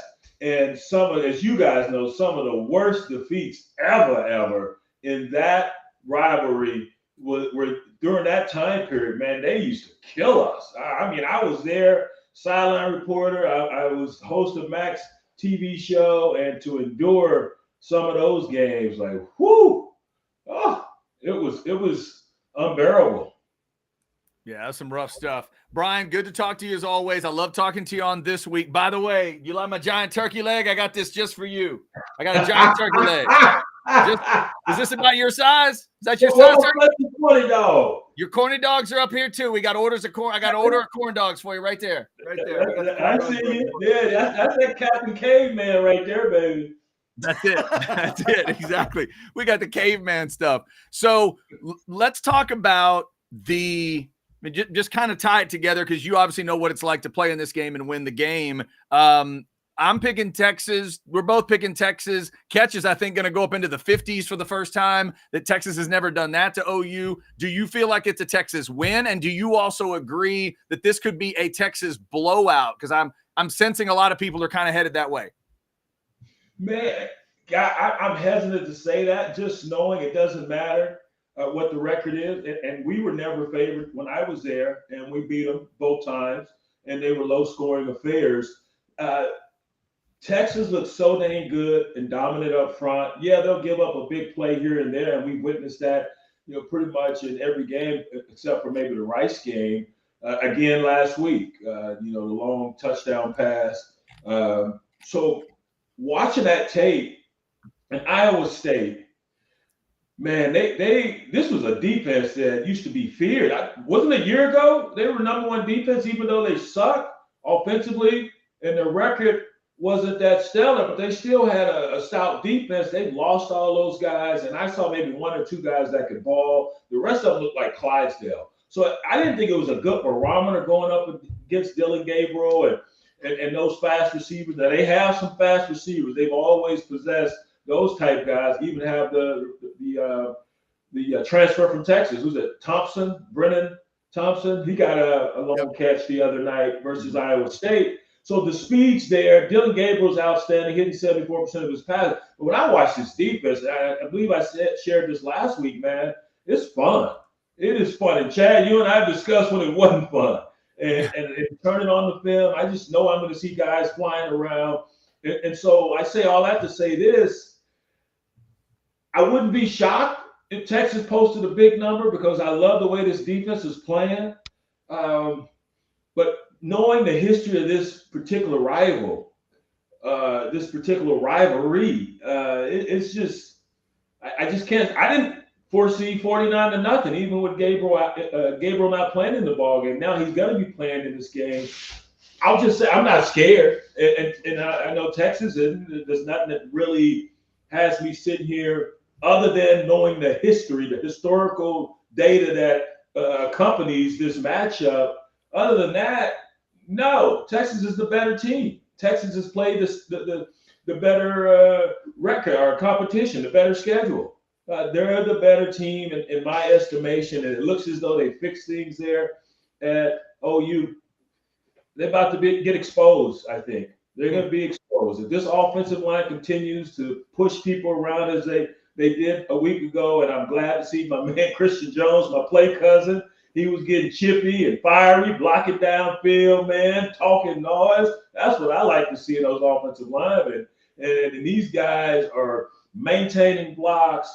They're getting to the second level. And this Brooks kid, he is fun. Oh, he's got that subtle shiftiness of him, and he's got some make you miss. And he runs with power as well, which you want in this particular ball game. So I love what how this team is looking. I don't know. You guys are closer to it than me. Sanders, any word on his availability, or is he out this week? Good to go. Sark said he's good to go today. That was ugly, man. I watched it on the game tape, and that was ugly how he got rolled up. He was blocking and in front of his guy, and then the tackler hit Brooks, and they both fell on the back of his leg. So I'm glad to know that he's good to go. All the firepower Texas has, they should be able to win this ball game. I'm not going to say with ease. I would never say that, but they are definitely the better damn team. Brian. Now, the chore is to go play as such, right? Play as if you're the better damn team, and we know sometimes that can be a challenge. I'm not saying for this particular team, but for just any team.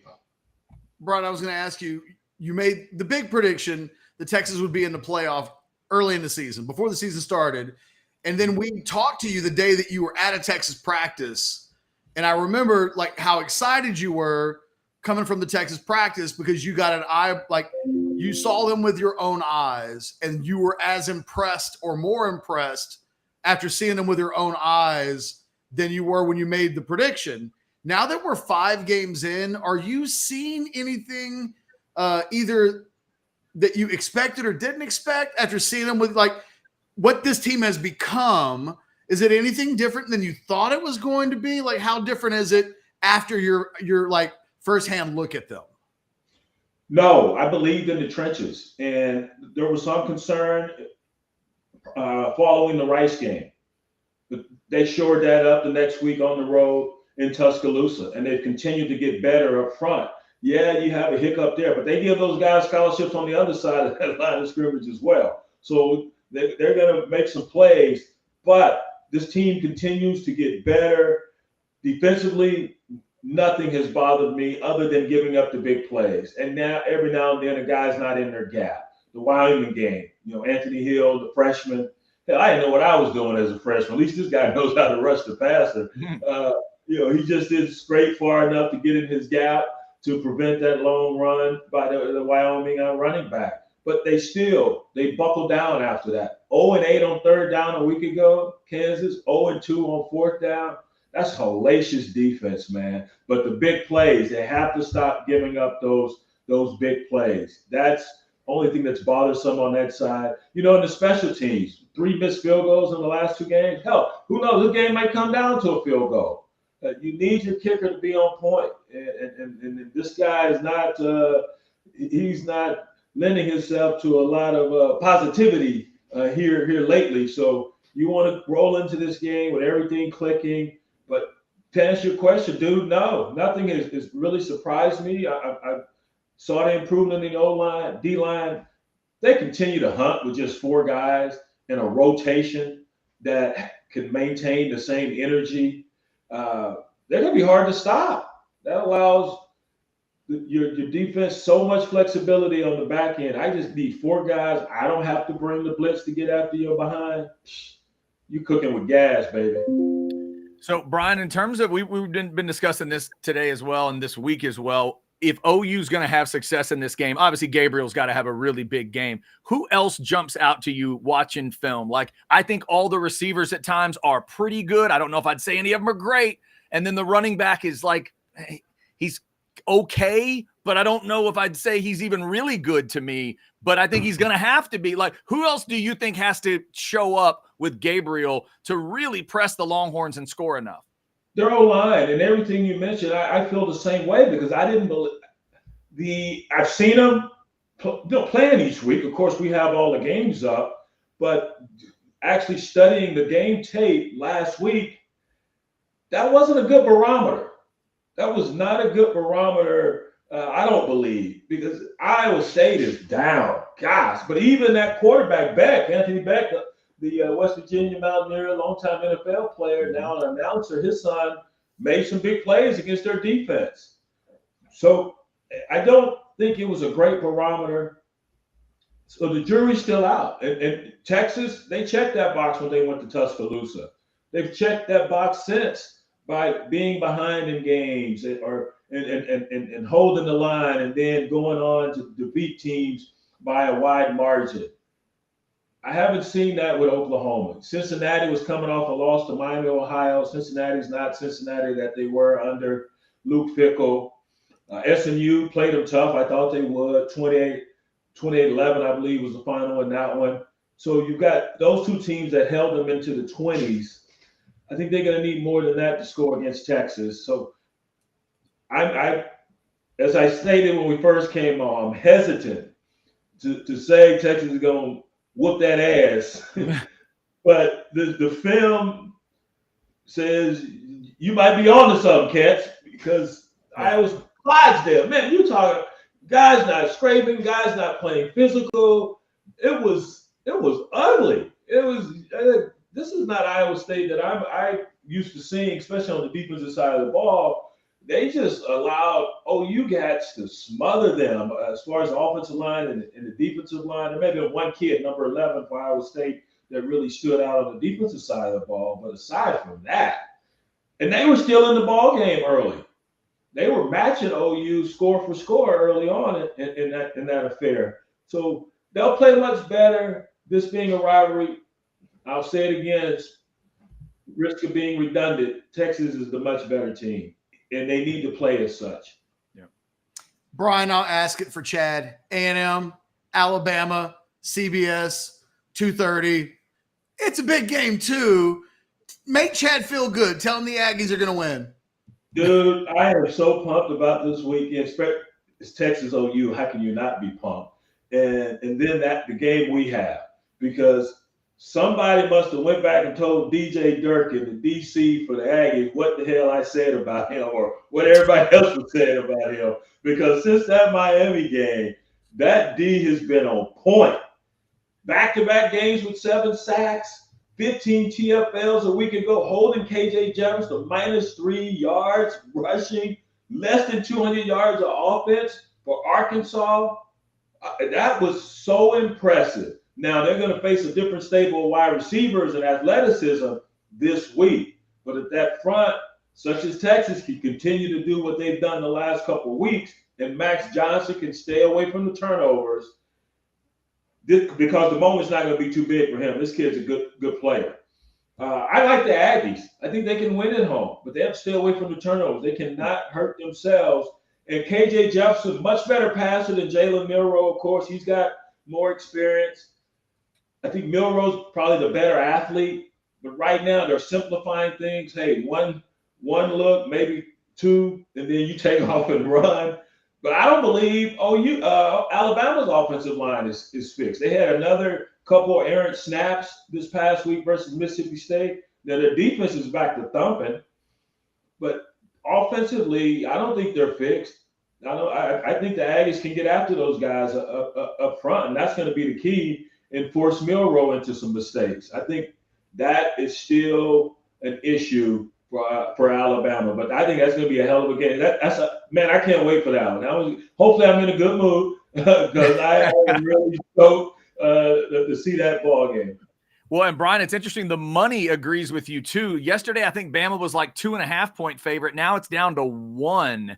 And I'm going to tell you what, I think 17 might win that game. If both of those defenses show up and play like they can play, there will be blood in College Station. That's going to be a physical ass football game if both defenses show up and do what they've been doing. And I do agree with you. The big shot A&M's got in this game is that it's at home. You've seen, you know what that place can be like, and it's going to be packed and crazy and nutty. It's the closest thing that we'll have to the Aggies playing Texas again until we get there.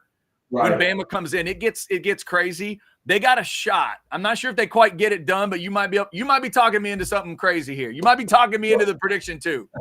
Well, I'm the only one that took them on our Tuesday Inside College Football show. And that it's going to come down that offensive line for the Aggies, man. They got to hold up because Max Johnson can get it to the right guys. He's good. He forced that one, or he threw that pick coming out of the locker room where Arkansas had the pick 6 last week. They were ready for it. Yeah. Other than that, the 2 fumbles. But as far as throwing the rock, and he's shown, hey, I can escape a little bit. You'd be hard pressed to run though against this Alabama defense. Their front, I like. Still not crazy about Bama's backers. They're not cut in the same mode as the ones they've had in the past. That freshman number 2 Downs, he got trucked versus USF, but he's going to be a superstar. But the Aggies, they have the receivers, such as Texas. They got some big-time ballers, and Max is throwing to his brother Jake. So the weapons are there if he has time to find those guys. And, again, that defense, if they can get out to this offensive line without having to bring the blitz, they should have a good afternoon. Brian, last question. I want to go back to the Texas games real quick. Knowing what you know about both teams, if you were the head coach, if you were Brent Venables defensively, what would you do against Texas? Wow. I would love to have the luxury that Texas has, and we'll see if they enjoy that luxury, which is not have to dial up blitzes to get after these guys. Now, Quinn has shown that you may have to account for his legs. Back-to-back weeks with touchdown runs of 30, 40-some yards. I love the way he's climbing in the pocket, still keeping his eyes downfield. So I've got to worry about him now running. I got to worry about Brooks. I've got a tight end. It sounds as though he's going to be healthy. And I got other freaks on the outside, and Mitchell and Worthy. That's a lot for a defensive coordinator. And so ideally what you want to do, sit back in the zone and let everything play out in front of you and come up and make the tackle. But you can't just do that because Sark is going to adjust. So you're going to have to do a nice little mixture of zone and man, and you're going to also have to, hopefully, if you're OU, be able to disguise what it is you're doing in that front. If they can make some hay without you having to dial up blitzes, that's going to help you a lot on that back end. So that's how I see it playing out. Miss Sark is so adept at play calling. It's pretty damn impressive watching him work. And it was when he had all those weapons at Alabama as well, man. So good luck, Brent Venables. But Brent Venables, going back to Alabama, I don't know if Sark was the OC when Venables at Clemson and they had that third installment in the national title game, and Venables' defense tore him up.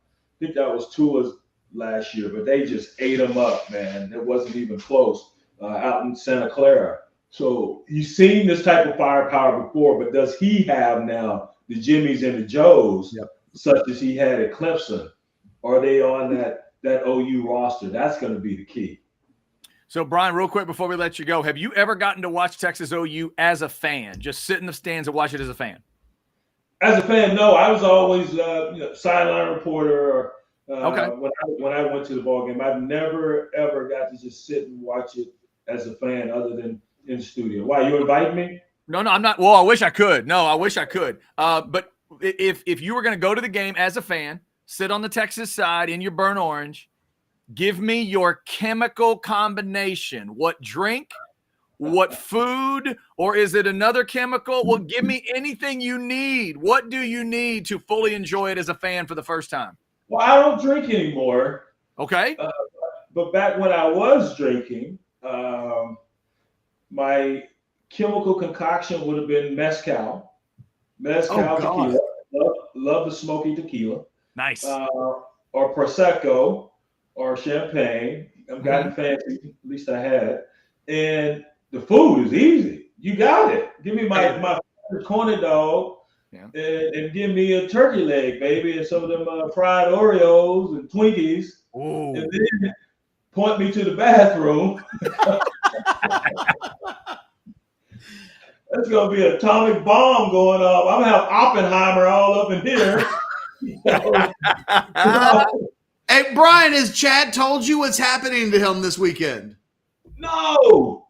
He is not going to be at so our watch along starts at 11. He's going to be late because they are making him royalty in Waxahachie. What? Yes. I'm getting into the former Students Fine Arts Hall of Fame. How about that? Because see, for years, Brian, I've been telling you that what I do is a fine art, and you've been saying bullshit for years. Officially, it's going to be a fine art come Saturday morning. My man, congratulations. That is beautiful. Thank you. Fine art. Yeah, fantastic. Ooh. Fantastic. So where's the watch? What's that? So hopefully I'm getting to the watch along with Ketch, somewhere in that first half, but I'll still be able to get there. We're doing watch alongs with the games, having a lot of fun. We got Pine House Pizza sponsoring it, and we have a lot of fun every week. This is going to be at the game? No, on Orange Bloods Live. All you have to do is just hook us up on Orange Bloods Live. You can watch us watch the game. We're like the two old guys from the Muppets, just commenting on everything. I bet it's going to be better than the Mannings. Yes, exactly. Yes. All right, before we let you go, do you have a swear for us today? Where's the wife? Do we need to whisper? What's going on? Oh, yeah, we need to whisper. Okay, come on. I was going to say. Hey, Brian, it's Texas OU. I need something. Give me a whisper. Chad, Give me a whisper. Did you tell Ketch how you tried to get me fired Texas OU weekend?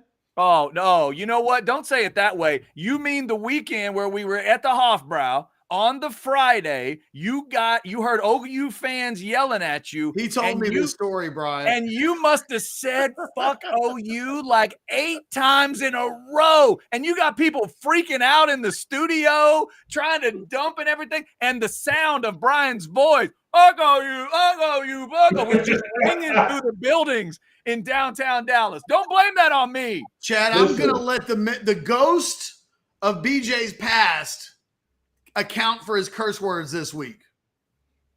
There you go. Man. There you go. That's a good friend. My man. And thank you, Leash Hudson. Thank you, Dusty Black, for not firing me after Chad induced me into saying those truthful words about Oklahoma. So What? you can't get away. You've now told. Did you hear what Jeff said? No, what Jeff means is No, that I was going to let him off the hook that your story of what he said would count for his curse word this week. Oh, you know what? I think I can speak for the Specs chat. Fuck that, dude. You come on. Come on. It's Texas OU week. It's Texas OU week. You got to give me something. Come on. Come on. Even my mother, if she's watching right now, is like, well, now I want to hear Brian say fuck OU. Like, come on. Come on, please. Let's go. Just right, it's the same pregame speech, and Kenneth Sims shared this with me. I have to give him attribution. Same pregame speech every year since he shared this with me many, many moons ago. Texas OU week. Men, I can't tell you to go out there and kill them, but I can tell you to go out there and make them wish they were dead. Now go kill them motherfuckers! There it is. Brian, I just want you to know I was looking out for you. Thank if you Ted. get into trouble, you were provoked like you were that Friday back in the day. I can see Chad. I see what happened. Prodding me, pushing me. Come on, man. The show's almost over. Go ahead and say it. Go ahead and say it. Go ahead and say it. Catch was trying to do what was right. I was on the side of truth. As always, I think the people are happy. That good guy over here and you over here, you little devil. But as always, Brian, if something does go wrong, you can just blame this white guy like you always have. Just blame me for whatever goes wrong. Can I do that too? Oh, yeah. Oh, man. Yeah. Y'all can both do that. Of course. Of course. That sounds like a wonderful way to go through life. Yeah. Brian, always good to see you. We hope you see. We hope that you are right and we're right, and Texas gets the win and maybe gets it big this week. I hope you're right. I hope you're right about my Aggies. Although Longhorn fans would probably hope that you're wrong because the resume might need it later. But that's a whole nother discussion. So, dude, you ain't got to worry about that resume. Texas resume is fine. You just take care of yourself. You've already proved that you can go into Tuscaloosa and beat them, and don't worry about that. They don't need any help with the resume other than staying unblemished. That's all you need to concern. Don't worry about rankings or anything. Just go play ball and continue to stack W's. You're good, Texas. But I'm hoping 3:30 is as dramatic as last week's with Auburn and Georgia. That was some good football. Yeah, that was good stuff too. All right, man. Stay safe. Safe travels. There he is. All right, guys. See you. The incomparable Brian Jones. He is the last man to wear number 60 for an entire season at Texas, and he is ready for Texas and Oklahoma. And understandable that Brian would be a guy that wouldn't want to quite go to that blowout, but he is picking Texas to win. Real quick, before I forget, since we were talking turkey legs and corn dogs and everything, it did get me hungry. Let's talk Hays City Store. Remember, they jumped in as one of our great sponsors and partners this week. Hays City Store in Driftwood. It is always worth the trip. All the great food, the great drinks. I was just asking Brian about his drink of choice. Whatever it is you love to drink, Hays City Store's got you covered. How about, I believe it's 50 taps in the ice house. It's now Hays City Store and Ice House. 50, excuse me, I was off.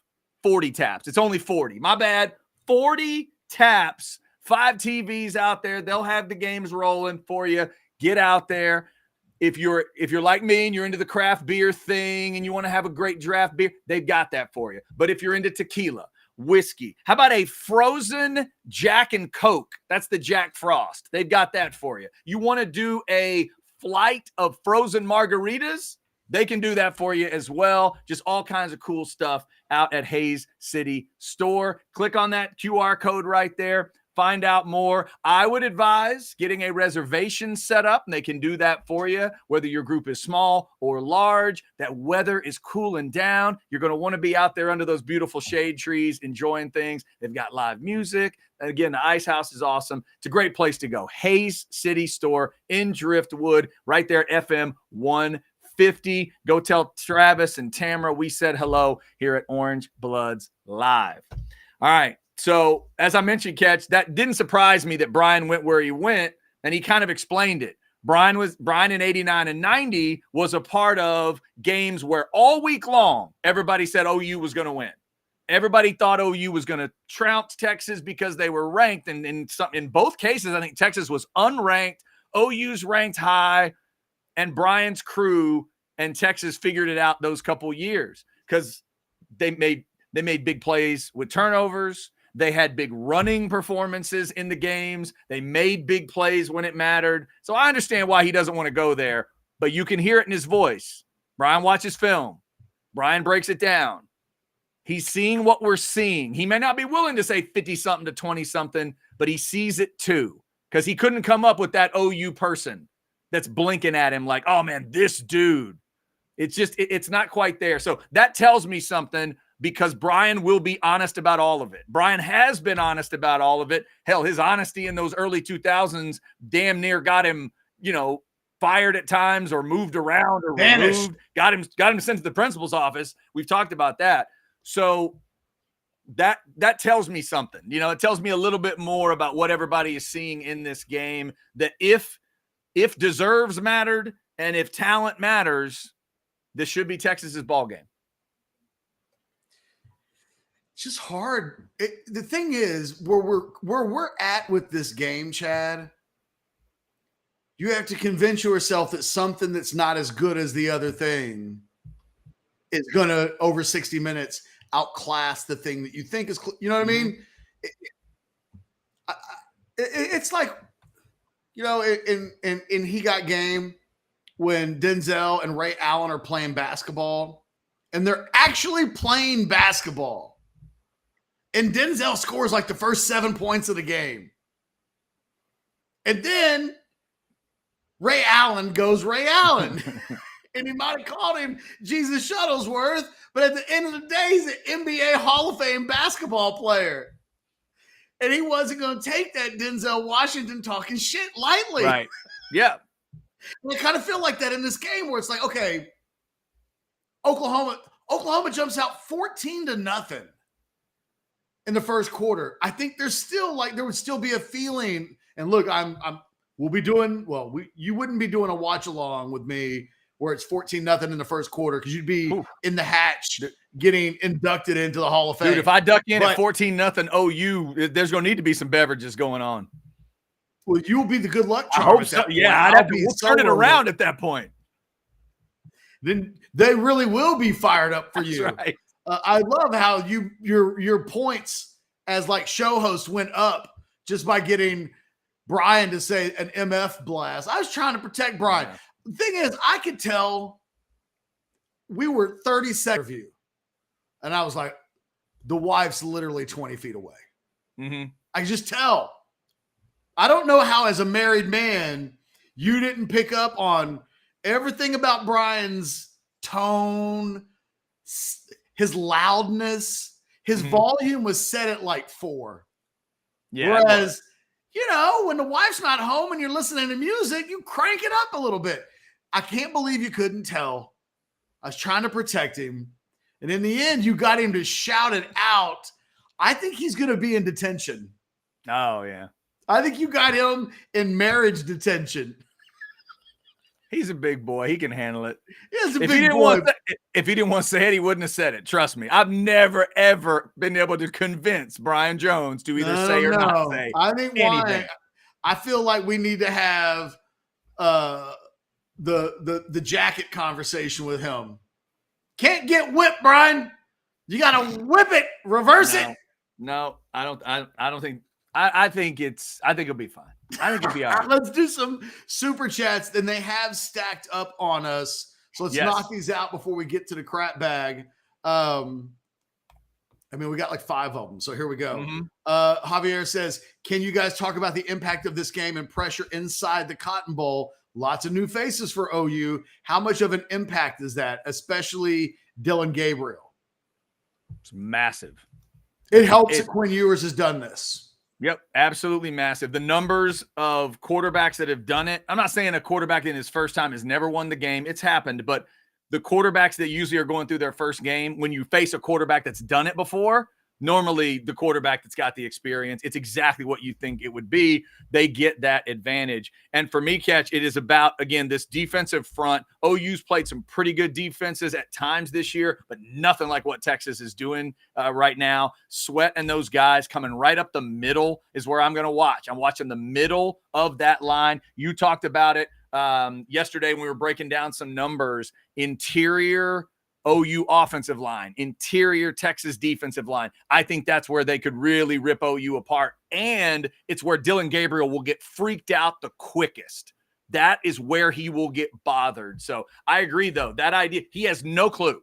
No clue. I can't remember if he was in the house last year, but even if he was there, he hadn't played in this game before. He does not know. There's not a thing you can do wearing that UCF uniform that compares to this.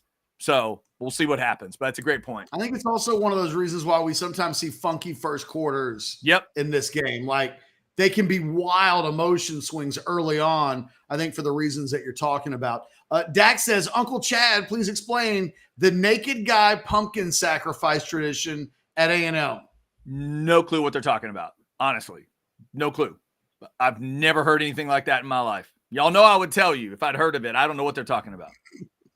Do you know what he's talking about? Something we can do an hour on. No, Blake says, oh, sure, Chad. No, seriously, I don't. When I found out, when that picture got out of the Aggies, I guess it was the Yell Eaters where they were doing the squeeze thing, but they were literally grabbing themselves. I had to call my dad and go, wait. I've heard you say squeeze Army, but you mean it was actually like you're supposed to grab yourself? Had you heard that? And my dad was like, I don't remember that part of it or whatever it was. So I had to learn about little details. I have no idea what they're referencing here. I don't know. So please fill me in. This isn't a super chat, but Jason says 64 degrees. There you go. That's what I'm hearing. And eventually 71. Texas deserves some cool weather. I'll believe it when I see it.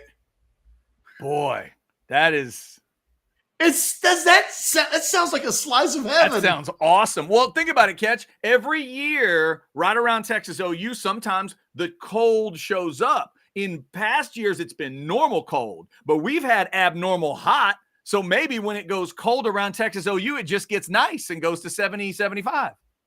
Oh my God, I'll take some of that for sure. Maybe that's what it is. Catch the Wave X says, concerns with Kevin Marr being on the officiating crew. This is another one I saw this earlier. I don't know what the reference is. What's the thing? Is he bad against Texas or what?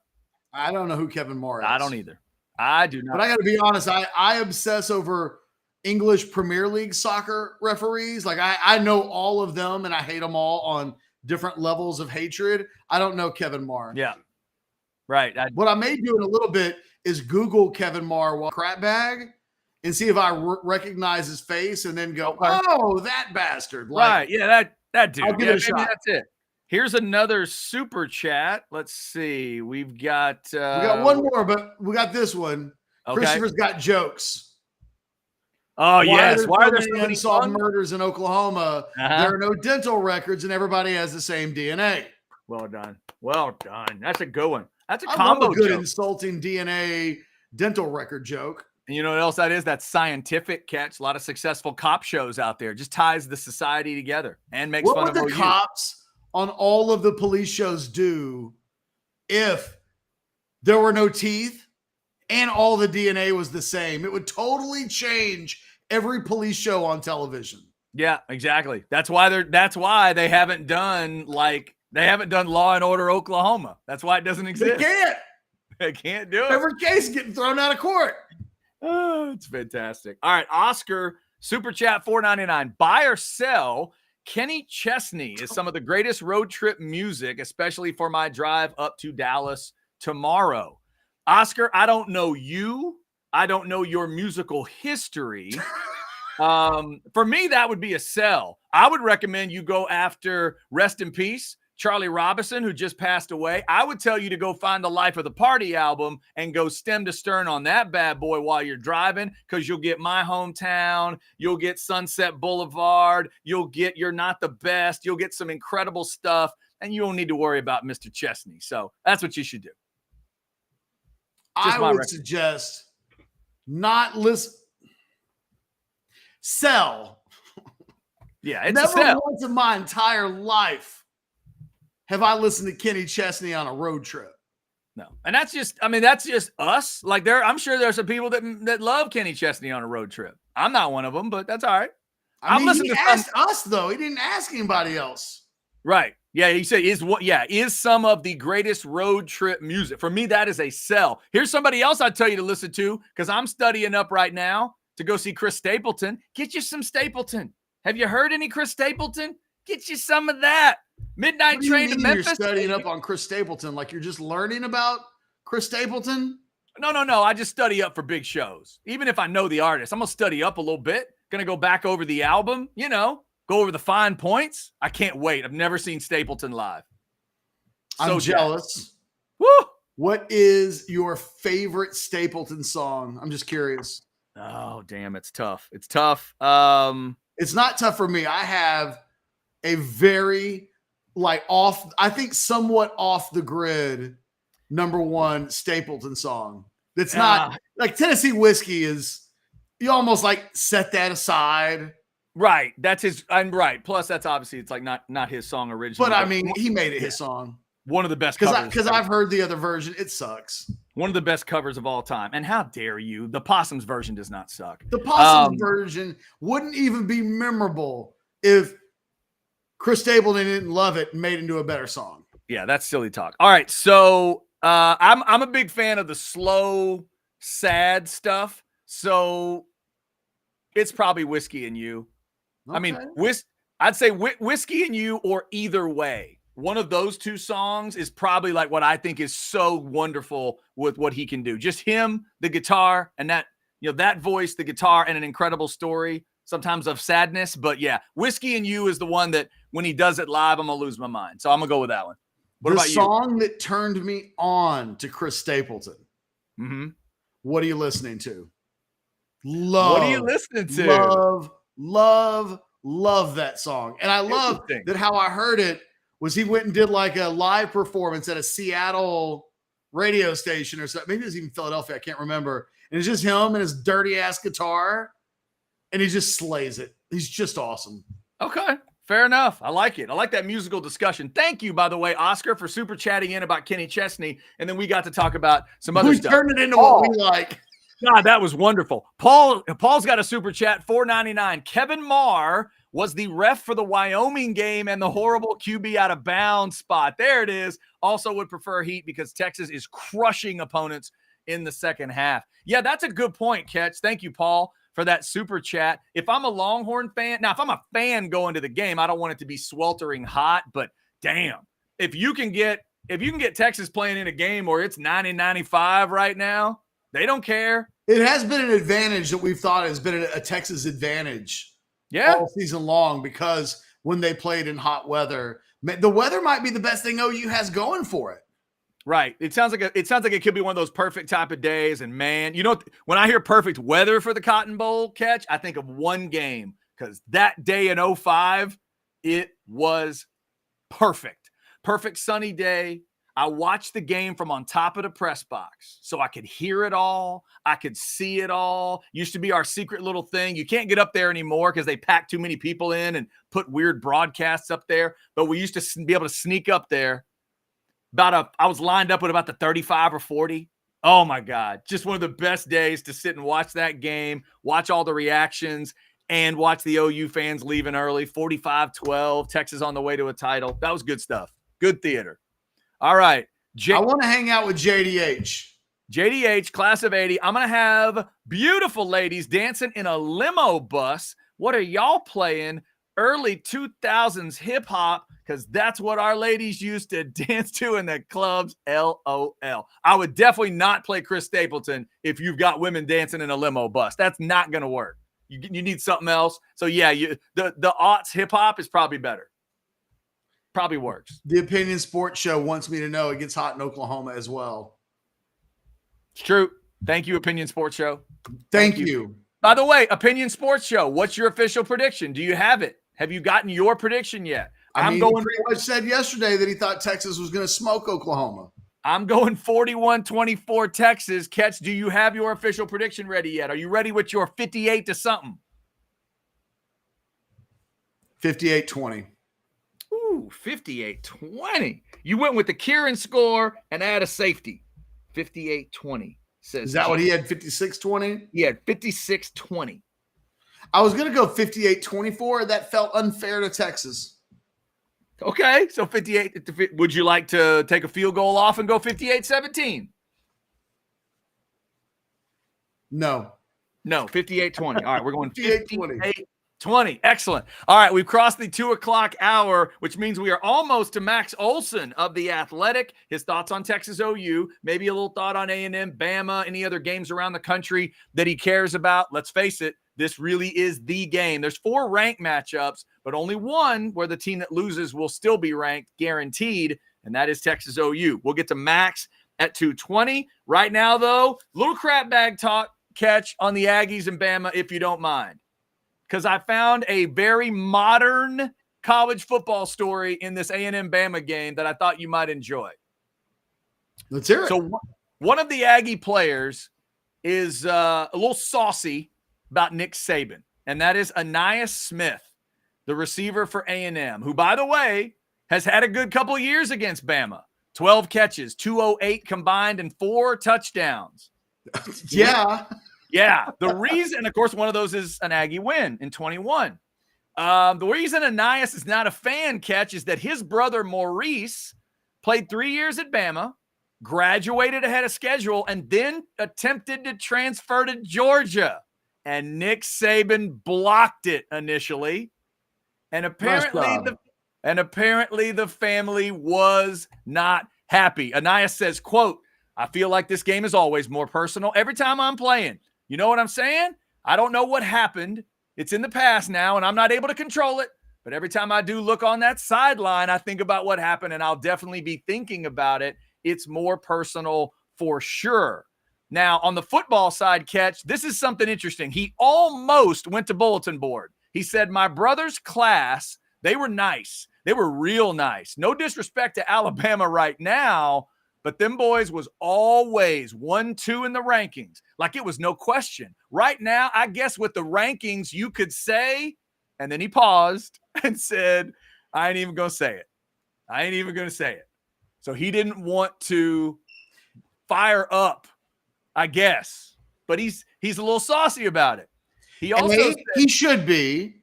B, he was smart. Yeah, he was smart, probably to back off. It felt like he straddled the line of, let me tell you how much I take it seriously. Yeah. Without then taking it up a notch where it was like, and let me get insulting in the process. Mm-hmm. Now, he also spoke about the 21 game where, if you remember the game, A&M got up early. Bama came back. A&M then had to take another lead. He was asked about this year. He says, quote, "I know what Nick Saban wants, and we're going to mess that up. If them boys got momentum for real, we got to take that away immediately." Now, here's my favorite part of the story, Ketch. Somebody recounted that to Bama cornerback Terrion Arnold, who said, quote, "When I see that, I was kind of like, what does Coach Saban want? I've been here 3 years and I don't know what that guy wants. If we're being honest, I don't even really know." So I'm not sure what that is. I just enjoyed it. But that is a little slightly personal side for one particular Aggie. But in terms of this game, Ketch, I'm interested in a few things. Can A&M's physicality take over on defense? Can they get that crowd to believe early that they can win? One thing that's got me concerned is sloppiness. A&M is 110th in the country in turnover margin. Now, it's only -4, but last week they beat Arkansas, but they threw a pick 6. They also fumbled twice. So you can't be sloppy against Bama. We understand that. But what gives me confidence is the Aggies have been good at home. At home, they've been very different this year. They just had a different feel about them, the aura, the place. We all know that it can make a difference, and I think it could really make a difference on Saturday. The third down numbers are interesting for me as well. Aggies supposedly 14th in the country, 50%. Bama's defense holding people at 33%. So that'll be an interesting part of the game to watch as well. And I've been asking myself all week, Ketch, can A&M win this game the way Texas did? Texas is the marker this year because they went and beat Alabama. I don't think they're going to be able to do it the exact same way. Texas had 37 carries in the game. Ewers had 38 attempts. That is wonderfully balanced for what you might want to do. But you tell me if I'm crazy. I just don't feel like that's that's what you want to dial up with Max Johnson. Now, A&M had 39 carries against Arkansas, and it was 28 pass attempts for Max Johnson. Do you think that beats Alabama? If they have Max Johnson around mid to high 20s, can you trust him enough that that would beat Bama? Well, I'm so glad there got to be a point when we were having a conversation with Brian that I had an observation in my head, but I didn't really make it because I could sense, I looked at it. I was like, I didn't want to hold Brian for like almost an hour.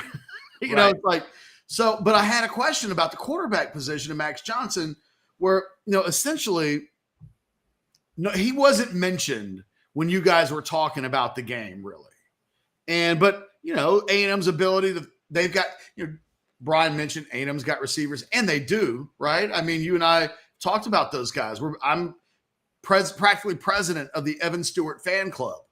Yes, and Johnson and Stewart had a great connection 2 games ago against Auburn. That deep shot they hit was big time. They may need something like it. My question is, and it's more of a thought than a question, although maybe I'm in directing it to you, it becomes a question. I still don't know what Max Johnson is. Mm-hmm. I've seen him in the last 2 games, and they're not hurting because Max Johnson is on the field. But this is who he is, and that, they're not skipping a beat by not having Wigman on the field?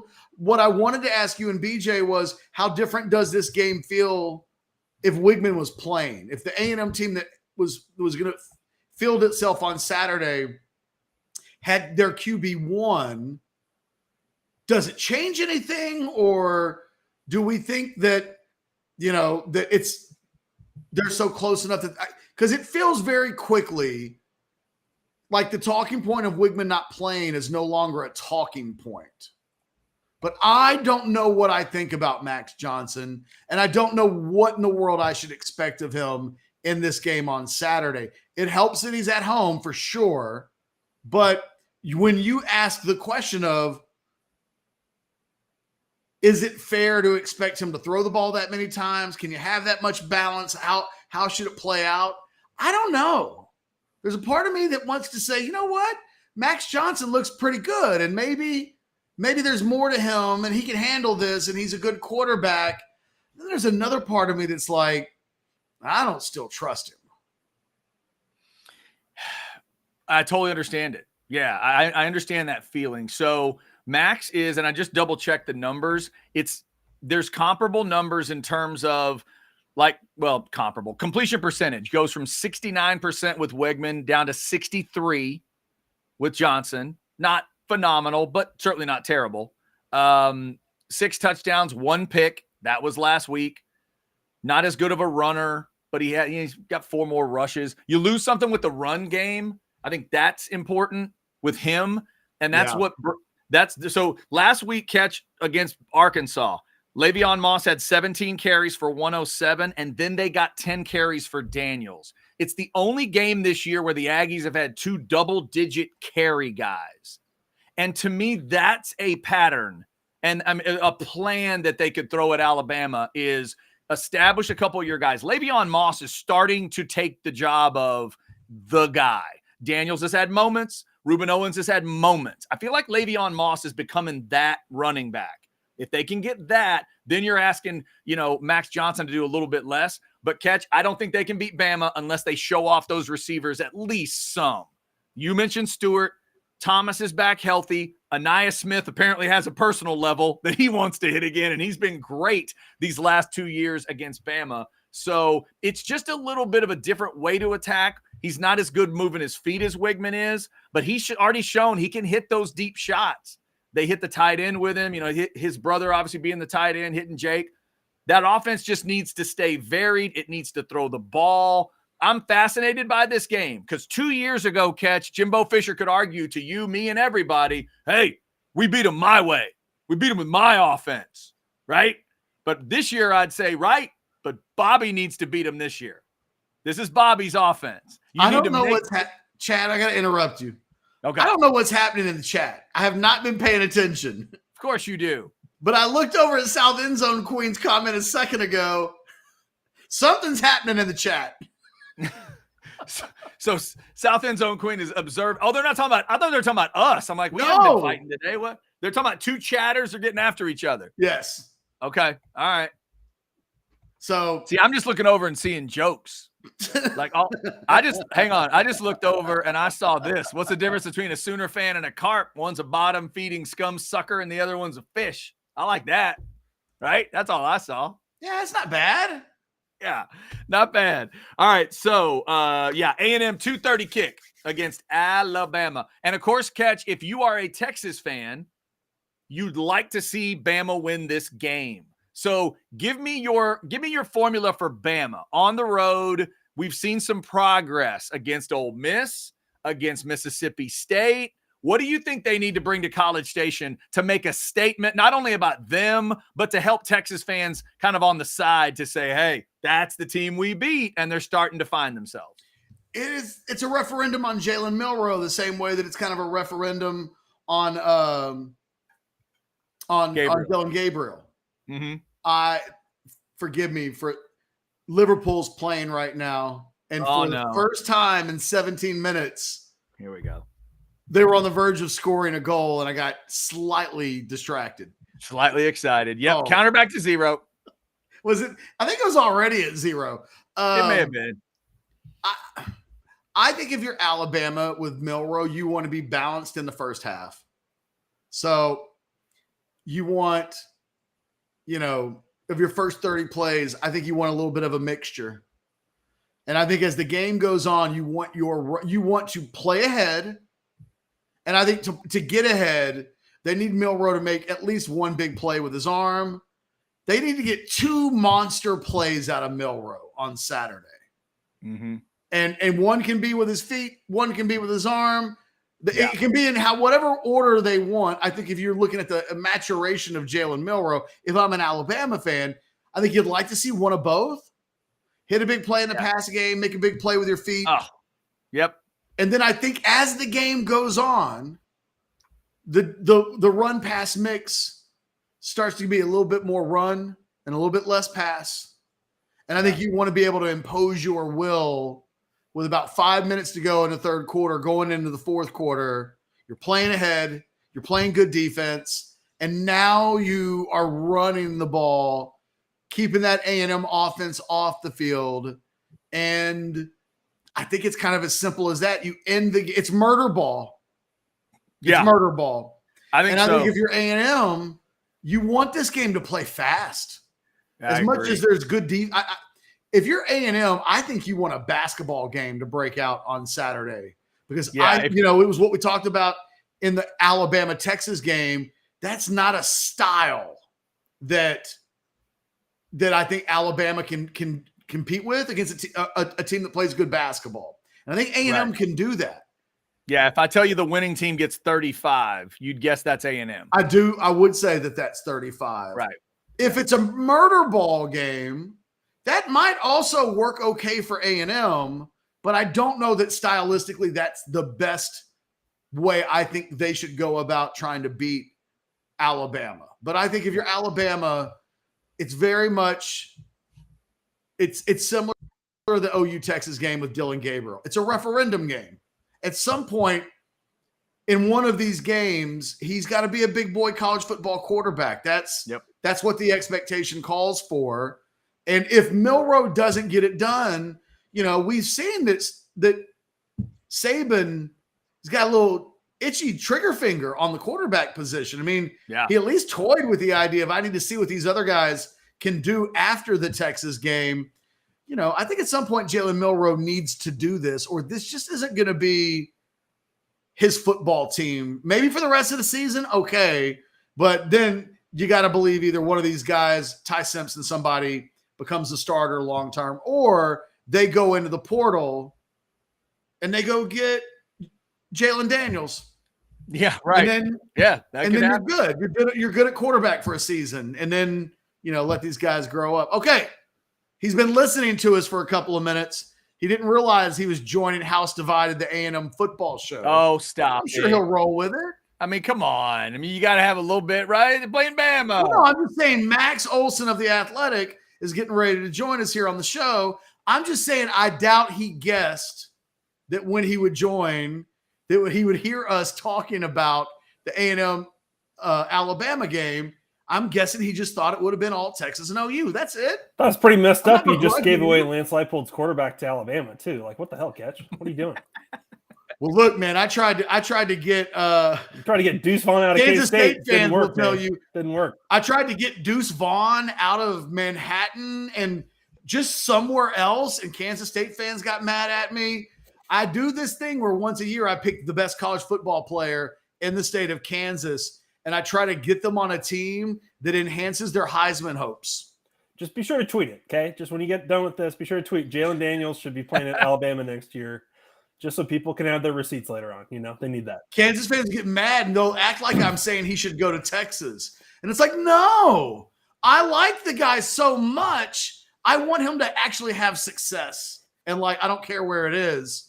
I wasn't trying to send, I get that. Deuce to freaking Texas last year when they had Bijan and Roshan. Anyway, just do you guys think that there's any chance that at the end of Saturday, Jimbo will say, Sark had a great plan for Alabama and we learned a lot from it, and that's how we beat Saban. Credit to Texas. Chad, I'm gonna guess no. Leaning no. I'm gonna guess that's a no. I'm going to guess that is a no. Yeah. But it will be a wild Saturday, though. We get another back-to-back, windows where it was Aggies and then Longhorns earlier in the year. Obviously, one side stepped up, the other did not. Now we'll see what happens. You know what? In 21, I actually went to, instead of going to Red River, they sent me to Bama A&M. Oh, really? I was like the only national guy at that one in College Station, and that was fun. That was wild. Yeah, that was a wild game. That's what the Aggies are hoping for. Another re-rack of that. Since we were talking about it, let's get a little bit there, and then we'll go to Texas. But do you think A&M has what it takes to do that again, to do what you saw in 21? Well, I think what we've seen so far, it's pretty encouraging. I don't think Max Johnson represents like a step back, right, offensively in terms of what they're able to go out and execute.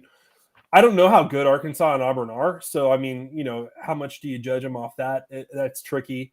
But I mean, I think A&M can hang in this game. I mean, they were a much worse team a year ago, right? And were able to take that down to the last play.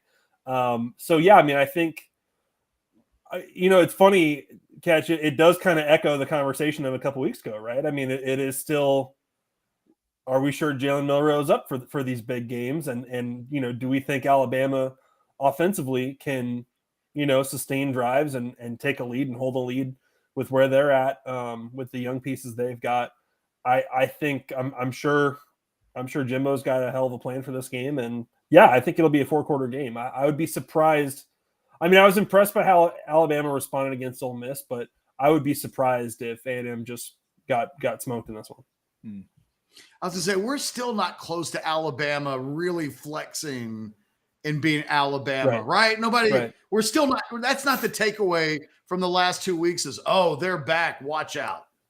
Agree. Yeah, I agree. I mean, I think they're not out of it, and neither is A&M when it comes to the SEC race and the playoff race and all that stuff. So it's a big time. We're going to find out what each side has really got in this game. And I think that as much as I love the way that Wigman was playing, like I think that A&M is still going to be able to move the ball offensively, and that's still. I think that offense is going to get better. Not, you know what I mean? I think there's still in terms of getting the consistency down, I think I love the pieces there. It's just going to be about, can they, really sustain drives, not settle for field goals a bunch, and really, really make Alabama sweat in this game. The question that everybody in the Specs chat, it's time to ask it. Is Miami the best team in the SEC West? What are we going to do at the SEC West? I mean, I don't know. Damn. Sorry about that, Chad. That's just rudeness. Sometimes I have to be an ass, and yeah. You know what? Felt like a good moment to do that. You know what? I'm going to take the high road and I'll transition to Texas OU. I'm going to show you how much of a big person I can be. Yeah. There you go. Max, when it comes to Texas OU chapter 119, I feel like there are math reasons and you could compute some numbers on one side to get you towards an Oklahoma discussion. But I feel like eyeballs plus football talent has people going the other way and thinking Texas and maybe thinking Texas big. Give us your thoughts on this as we get ready for it. I'd be a little bit surprised if it's Texas big. Like, I think, like I do the the stop rate standings every week on The Athletic, and these two defenses, Oklahoma and Texas, are both in the top 15 right now. These defenses are doing a really good job of like getting stops, getting off the field, playing at a high level. But I still kind of think the offenses are going to kind of name their number, like some of the games we saw in 21 and 20 and since Sark came into this rivalry, basically. So I think my concerns with Oklahoma, I mean, look, they've really not even really played like a top 50 team, I don't think, so far this season. So it's going to be a big leap in terms of just what they're seeing snap to snap here versus what they played so far. And I wonder about the Oklahoma run game a little bit. Just do they have the guys? I think they're still kind of figuring it out with Tyree Walker and Marcus Major. If you're a Texas fan, I'm guessing you're not very scared of that duo, right? And can can Oklahoma find the offensive balance to really kind of keep them on their toes? I love this game though, guys. Like, I just love when these turn into, and this, you could say there's a lot of years under Lincoln Riley. I think ever since Sark came in, like, I just love the chess match of this game. Really good offensive coaches, really good defensive coaches this year. Like, I think it's going to be a thriller, and I think it's going to be pretty stressful for Texas. Okay. Interesting. If we were, I actually am changing my question. I'll hold that question. And if we were to rank the 10 best players in this game, does Oklahoma have more than 2 in the top 10? I mean, you've never heard of any of them, but let me think. Stutzman is playing at an all Big 12, all America level at linebacker for them. And I know what you're going to say, and that leads me to my next question, by the way. I don't think it's 8-2, but that's kind of where Oklahoma's at this year. You remember preseason all Big 12 poll, they had, I think, maybe just the punter on the team, right? I mean, so no that was guys. Right. And that's kind of the nature of where they're at. I mean, I think they've improved the depth and they've done a good job in the portal to really kind of restock the roster. But I don't think it's 8-2, but it might be 6-4. It might even be 7-3 in terms of Texas. I think it might be 8-2. The second, though, I've said all week, Max, that I think that this whole week, this game is a referendum on Dillon Gabriel, because he came to Oklahoma to play in a game like this. This is there are probably multiple reasons why he goes from Central Florida to Oklahoma. One of them is probably NFL related and competition, but he wants to play in games like this. In the 6 games that he's played, either against ranked teams or against TCU, if we just throw them in because they ultimately became a ranked team last year, 54% career completion percentage against the better teams he's played against, a 120 quarterback rating. He's better than that. But the question on him throughout his career, is he a great player or is he a really good player when playing against average to slightly above average players? Like, this is his chance to put a flag on the field and say, no, I'm a great player, and here's the performance to show it. I just don't know if he's got that in him. I mean, Jeff, there's even a little faction of Oklahoma fans still who wonder if Jackson Arnold's still their best quarterback, their best way forward, right? And so he's got to prove it to some Oklahoma fans still at this point. And I think part of that is not getting to play in this game a year ago. And look, I think Texas still would have won a year ago if Dylan Gabriel was playing, with just where Oklahoma was at. And Texas, that was as clean of a game as they played in a long time. But I think you're absolutely right. I mean, I think this is it's not just like, oh, if Dylan Gabriel has a great game, like, then let's put him in the Heisman lists and stuff like that. Like, this is we're going to find out, can he like lead them to a Big 12 title, playoff team, all that kind of like, we're going to find out what is Oklahoma's like ceiling this year. And I think, if they'd played a big non-conference game like A&M had to, like Texas had to, you'd have a little bit better sense of that. I think there's still a lot of mystery to that in terms of just how far this team can go. And I think they can make the Big 12 title game. I don't think this is like an 8-win Oklahoma team, but this game is definitely the crossroads for the season for them. Max, we've been talking about some of the skill guys for Texas. The update on Sanders seems pretty good. Steve Sarkisian says he's good to go, and he has been participating. So let's assume he plays at a, JT Sanders kind of level. Last year was about Ewers and these receivers really going after Oklahoma in every way. We've seen freshmen make a name for themselves. Yeah. What about Jonte Cook for you in this game? We've seen him make a couple big plays. Do you think he could really announce himself to the country a little bit this week with a big play or two? I could see it. Yeah. I mean, I think that this is certainly, when you look at Oklahoma this offseason, even for Brent Venables, the big question mark was the secondary, and just, it's got to get a lot better. It's got to get a lot more consistent. It's got to get a lot better at preventing explosives. And so I think Texas is going to throw a lot at them. One thing I always enjoy in these games, and Herman would do this too, Texas would always love to like throw the screen outside and just see, will Oklahoma's DBs actually make a play in space, or will they get blocked out of it? Right. And that's usually when Texas like plays well in this game, it's usually like those plays are hitting and they've kind of exploit that weakness right away. And I don't doubt that with Worthy and with the playmakers Texas have, they're probably going to be doing that. It's not just about, can Quinn hit the 40-yard shots? It's going to be about, can they hit explosives out of short game too? And Cook has flashed some really nice things. It's still, and then to see the way that Brooks has come up too, like you kind of have to love the offensive balance from Texas so far. It's sort of like one of those years where they've got so much firepower, they almost haven't like flashed everything they've got. Kind of like when Anthony Hill popped in the Bama game, right? It's like, man, they've got a lot of things in the toolbox here that they're saving for the big ones. Mm-hmm. Max, I wanted to go back to your answer about Jackson Arnold, what OU thinks about its quarterback position. I had a question asked of me on Sunday on Orange Bloods. My dogs say hello.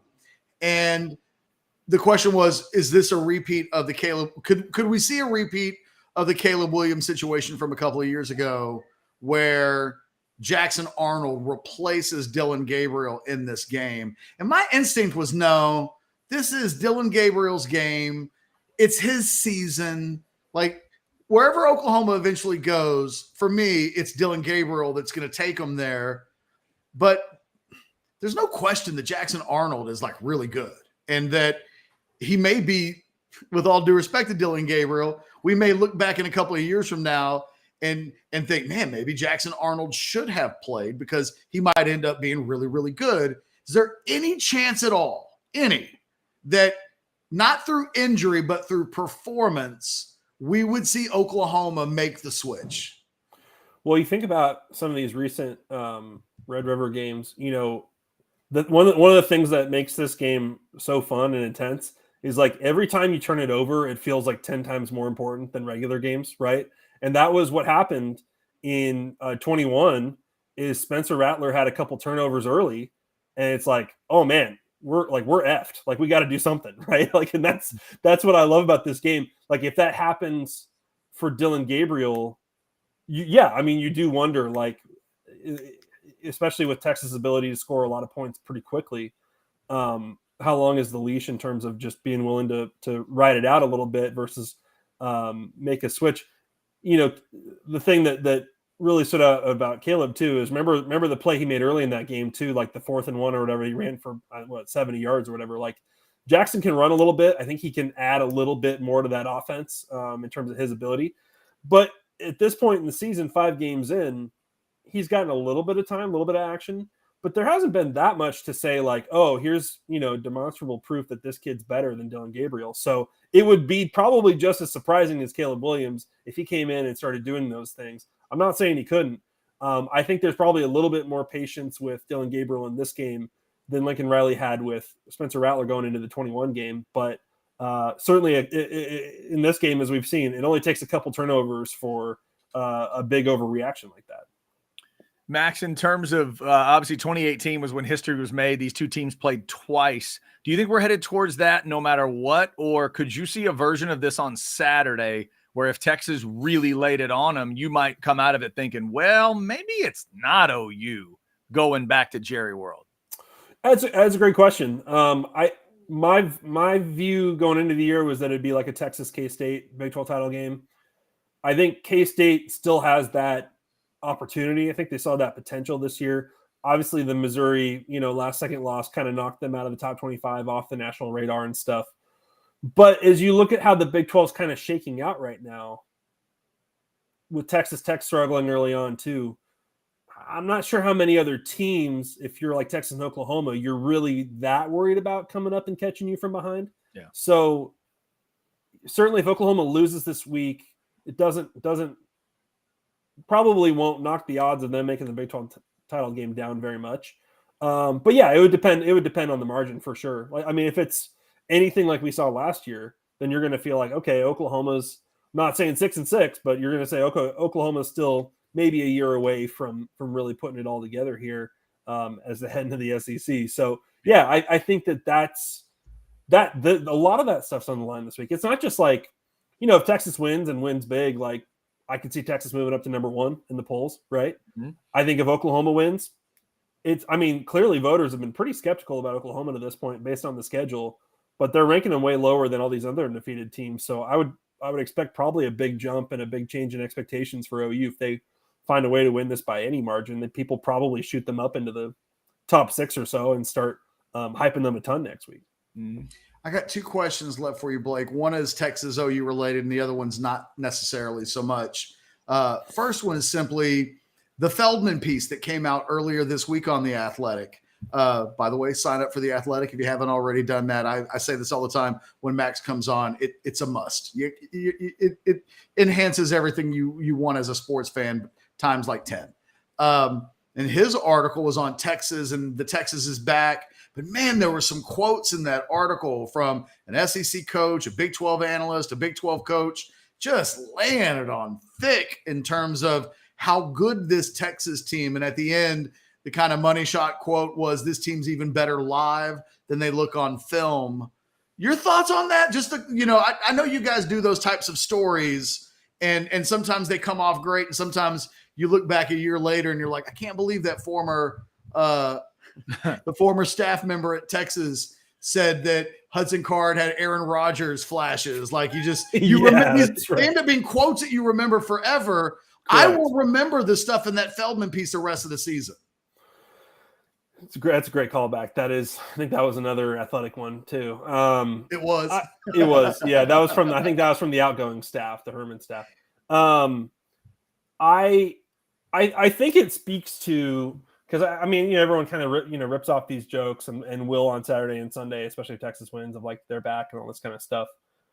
I get the sense too. I don't know who Bruce talked to for that one, but I get the sense too in talking to coaches and assistants and analysts in the Big 12 and other Big 12 schools. I think there is a real respect and appreciation of like this Texas team's legit. That it's not just like, oh, Bama was nice, but Bama's not that good, and Texas is still going to F this up and all that kind of stuff. I think there's a real understanding of like, oh, no. They've got NFL guys. I think you're seeing the way that Tavondre and Brooks and certainly the O-line, like I think that there's like a real respect level that is rising that Texas, it's not just that they've got the blue chip talent, but they're actually developing it and actually doing a better job than any. I think one of the lines in that was that Sark's the best play caller in the country.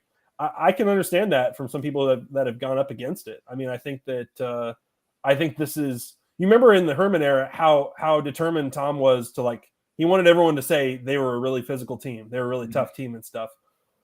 I think this Texas team is like is kind of back in that direction in a way where they're not like demanding that praise from people. Like people just are saying it. Like that is just a fact at this point that they've got big dudes up front, that they have, done a good job of developing. I mean, remember where that offensive line was when Kyle Flood showed up, guys. I mean, it's come a long way pretty quickly with the big fellas. And I think there's people who probably actually fear Texas this year, where in past years it would probably be like, I've definitely talked to coaches in the past who are like, we love to play Texas because we think that they're not very mentally tough, and if you put a lead on them, they get stressed and you can beat them. Like there's definitely something in the past people have looked at Texas and say, hey, yeah, they look really good. They're great off the bus, but that's a winnable game just based on everything we know about Texas football, right? And so I do feel like that is starting to change. Max, I just got one more kind of a big picture around the country question. Outside of Dallas and College Station, what else do you want to know about this weekend? 3 other ranked matchups, the number 1 Georgia Bulldogs are one of those games. What's a question outside of the 2 big Texas State games, if you will, that you want to know about? It's crazy, guys. I'm going to a wedding this weekend. Wow. Oh my God. Right? Yeah. Wow. And if it were, most weddings I would turn down, it's my brother's wedding. So, I mean, I can't, I'm in it. I gotta do it. He did this to spite you. Well, so we're Nebraskans, and Nebraska is playing Friday against Illinois. So they're like, hey, here's a weekend where there's no conflict for people. But wow, I'm extremely conflicted. The ceremony's at like 3, so I might not even know who won Red River. Like if this thing's wild, right? Man. And there's a part of me, honestly, guys, there's a part of me that is tempted to like go airplane mode and just kind of find out like at 10 p.m. You know what I mean? Like that might be kind of fun to just have like the mystery reveal of like what happened today, Just go to like college game day, like the college football final, and let Matt Berry in the group like just walk you through the entire day blind. That would be wild. It would be a fun episode of like that'd be a fun episode of the show or the podcast where you're just like, hey, I'm coming in. I didn't watch anything. What happened this weekend? Like someone recapped it for me. Yeah. By the way, Max, is there any way you could do that, go media shutdown, and actually watch the entire game later? Is there any chance you could do it and not get it spoiled? I'm not a big like I'll watch it later guy. I respect people who have that discipline. But it's just too easy. I mean, especially now, like you just can't like get on Twitter and be like, I didn't see it, but I don't want to know, right? Right. Like, and the Twitter addiction is the real call here. It's like, am I really going to stay off social media all day? Am I going to do that? No. Yeah. That's tough. I have no problem with like not tweeting on Saturday and just like, not working. I'm fine with that. It's like the not watching and not knowing that is just going to drive me crazy. So, that's my long answer to say, I haven't studied the schedule as much as I should. I know Georgia, Kentucky is going to be really pretty interesting because I think I mean, Georgia is going to be very good. I think we saw last week, like still kind of a work in progress. I mean, if you could make the argument, I don't have an AP vote, but you can make the argument Georgia's not really looked like the number 1 team in the country so far if we're just tossing out past history. So I think that's a good challenge. I'm sure it'll be like a 16-6 kind of game and they'll just roll them. But like, I think Kentucky certainly showed a lot last week with Ray Davis rushing for almost 300 yards against Florida. Like, I think they're pretty confident. I'm not going to say they're confident that they can beat Georgia this year, but I think they're pretty confident in what they're doing and they feel like they can show up and play a competitive game this year. All right, Max, last question. And it's Chad kind of stole it a little bit, although not quite.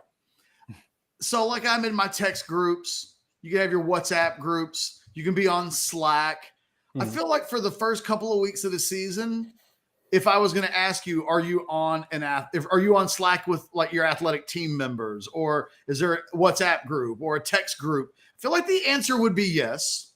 And I feel like for the first couple of seasons, all of the talk would have been about Deion and Colorado, and like it just dominated college football. And look, hell, it's still dominating college football. He's still bringing huge ratings. I'm just wondering. I can say in terms of our metrics, Deion is a rather popular topic nationally. Yeah. Max has got a CU article coming out next week. We just dropped another one today, to be honest with you. Yeah, it never ends. Yeah. As it relates to the conversation this week, it can be about anything. Is there a conversation that's dominating your athletic team conversations this week about the sport? And it might just be as simple as Texas OU or whatever. I'm just curious what the talking thing is behind the scenes with the college football writers that cover the sport better than anybody. That's a good question. The thing that kind of dominated our time the last couple of days is all the NCAA stuff that just kind of came out and dropped. We try to stay on top of that stuff. So whether it's the new transfer portal windows or eliminating photo shoots for unofficial visits, or certainly the Tez Walker stuff today for North Carolina, there's a lot of that stuff still going on. But I think, certainly Texas Oklahoma is definitely captured the conversation this week. And lots of snarky comments about the NCAA ruling on the things that matter the most. That's that's the thing. Yeah. I mean, look, I'm glad to see the resolution on that from North Carolina. Mac Brown and everybody there absolutely fought like hell in every way they could to get that thing reversed. And I think they had a good case the whole time, but it's just baffling to take away, 4 or 5 games from this kid. But that's the NCAA. They, even when they're trying to uphold the rules that the members asked for, they end up looking like the bad guy and making the bad guy moves. Max, maybe I'm like some of the folks watching now. I hadn't heard the resolution. Did they get some games back for him this year? He's immediately eligible. He's going to play this week. Yeah. Oh, he is back. Okay, great. Yeah. I had not heard that. That's good news. That's good. It is good news. Yeah, and he's there. I mean, he's truly. They put up this fight because he's their number 1 receiver. So I would think he's going to have a monster year. And it's a North Carolina team that's sneaking its way into conversation in the ACC. I mean, he makes a team that's 13 or 14th in the country immediately better. And who knows, maybe in a week or two, we'll have a big Mac Brown, North Carolina discussion in one of these games coming up. Max Olson, the Athletic, he's got a wedding to get to. We're not going to hold him up anymore. Big important things in the state of Nebraska going on. Crazy. By the way, I'm seeing in the comment. I think it's like Texas. Truly, I think it's like a Texas 41-38 kind of game. I think it's. Oh, okay. All right. All-timer. I don't know what's the line. Where's the line at right now? Like 6.5. Okay. All right. Yeah. So now down to 5.5. There you go. 5.5. Okay. Money on the Sooners rolling in. Okay. Max, enjoy the rest of your week, my man. Thanks, guys. Thanks, Max Olson, again, the Athletic. Sign up for it today. I think most people are signed up. Everybody's got their at least one, besides Orange Bloods, their one extra subscription pay site, and that's it. What are we looking at here? Yeah, guys, I wanted to jump in. It's funny that the line was mentioned right there at the end. I was going to jump in anyway and mention this. This is in the last hour. In the last 40 minutes, the line has gone from 6.5 to 5.5. And it's weird because it's not like the first 3 days, money has been coming in heavy on Texas, at 6.5. So this is a weird movement in the line that may not be dictated by where the money's coming in on. So give me 5.5 all day long. I never bet the spread. Texas minus 5.5 right now. I'm sorry, that feels like a gimme. That's on a neutral field. I'm stunned by that. Stunned. Absolutely. Yeah. It's one of those now, Ketch. Do you start to wonder, is this just some big crazy bets from OU folks that are just trying to, pump up their team or whatever? Or, is there something going on behind the scenes? Is there some wait, what do they know? And what are the wise guys hearing and things like that? It's interesting off of if Sark had said Sanders has been limited all week, if he had said Sanders has not practiced at all, he's been in a boot, only light work. I mean, if he'd gone through that, it'd be one thing. He did not, though. He said full participation in practice. He's good to go. I mean, guys, it dropped from 6.5 to 5.5 during that interview. 119. Literally. Yeah. 119, right when Max joined, Max tanked the line by a point. Max did it. It's Max. It's That's Max. How big Max is. He moves lines. Man, that is going to be a 3-point game. That is crazy. All right, Ketch. So something like that might affect fans' mojo around the game. Speaking of, let's get a little mojo insurance in here before we are done. Tell the folks all about it. It's real simple, guys. Go to mojoinsurance.agency. The website's right there. Or scan that QR code. Find out if they can save you money. Halloween's coming up. I might buy that sexy bunny costume that I showed you guys on Buy or Sell. I could pay for it with Mojo Insurance Savings. It's that simple. They will shop you with over 50 A-rated carriers to find out if they can save you any money on your insurance, car, house, you name it. Let them find out for you. I mean, it's not rocket science. If you could save money, why wouldn't you? Scan that QR code, make it happen, mojoinsurance.agency. And real quick, Blake, while we're throwing up QR codes, let's put that Orange Bloods QR code up there. We got over 500 people in the chat right now. The free trial on Orange Bloods still in existence. Scan that QR code. Get the rest of the season for free. It's that simple. Sign up today. The rest of the season's on us. And then we're completely comfortable with the idea of giving it to you for free. And then you'll want to stay on because you'll understand the greatness of Orange Bloods and the message board and the content. And it's like 30 cents a day. And why wouldn't you? What do you do? I can assure you, you're frivolously spending 30 cents a day on all kinds of stuff. Actually, let Mojo Insurance save you money and then use that savings to get yourself like an annual subscription to Orange Bloods. Yeah. Everybody wins. Scan that QR code, make it happen.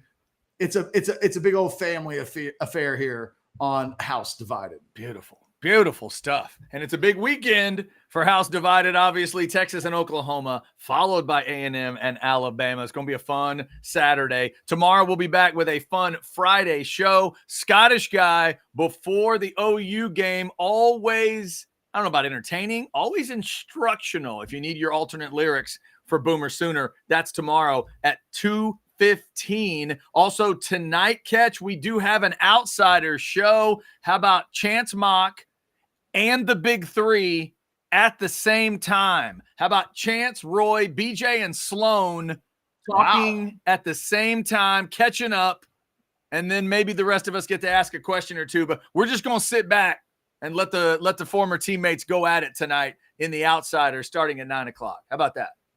SEZQ. You're going to have to tune in to find out.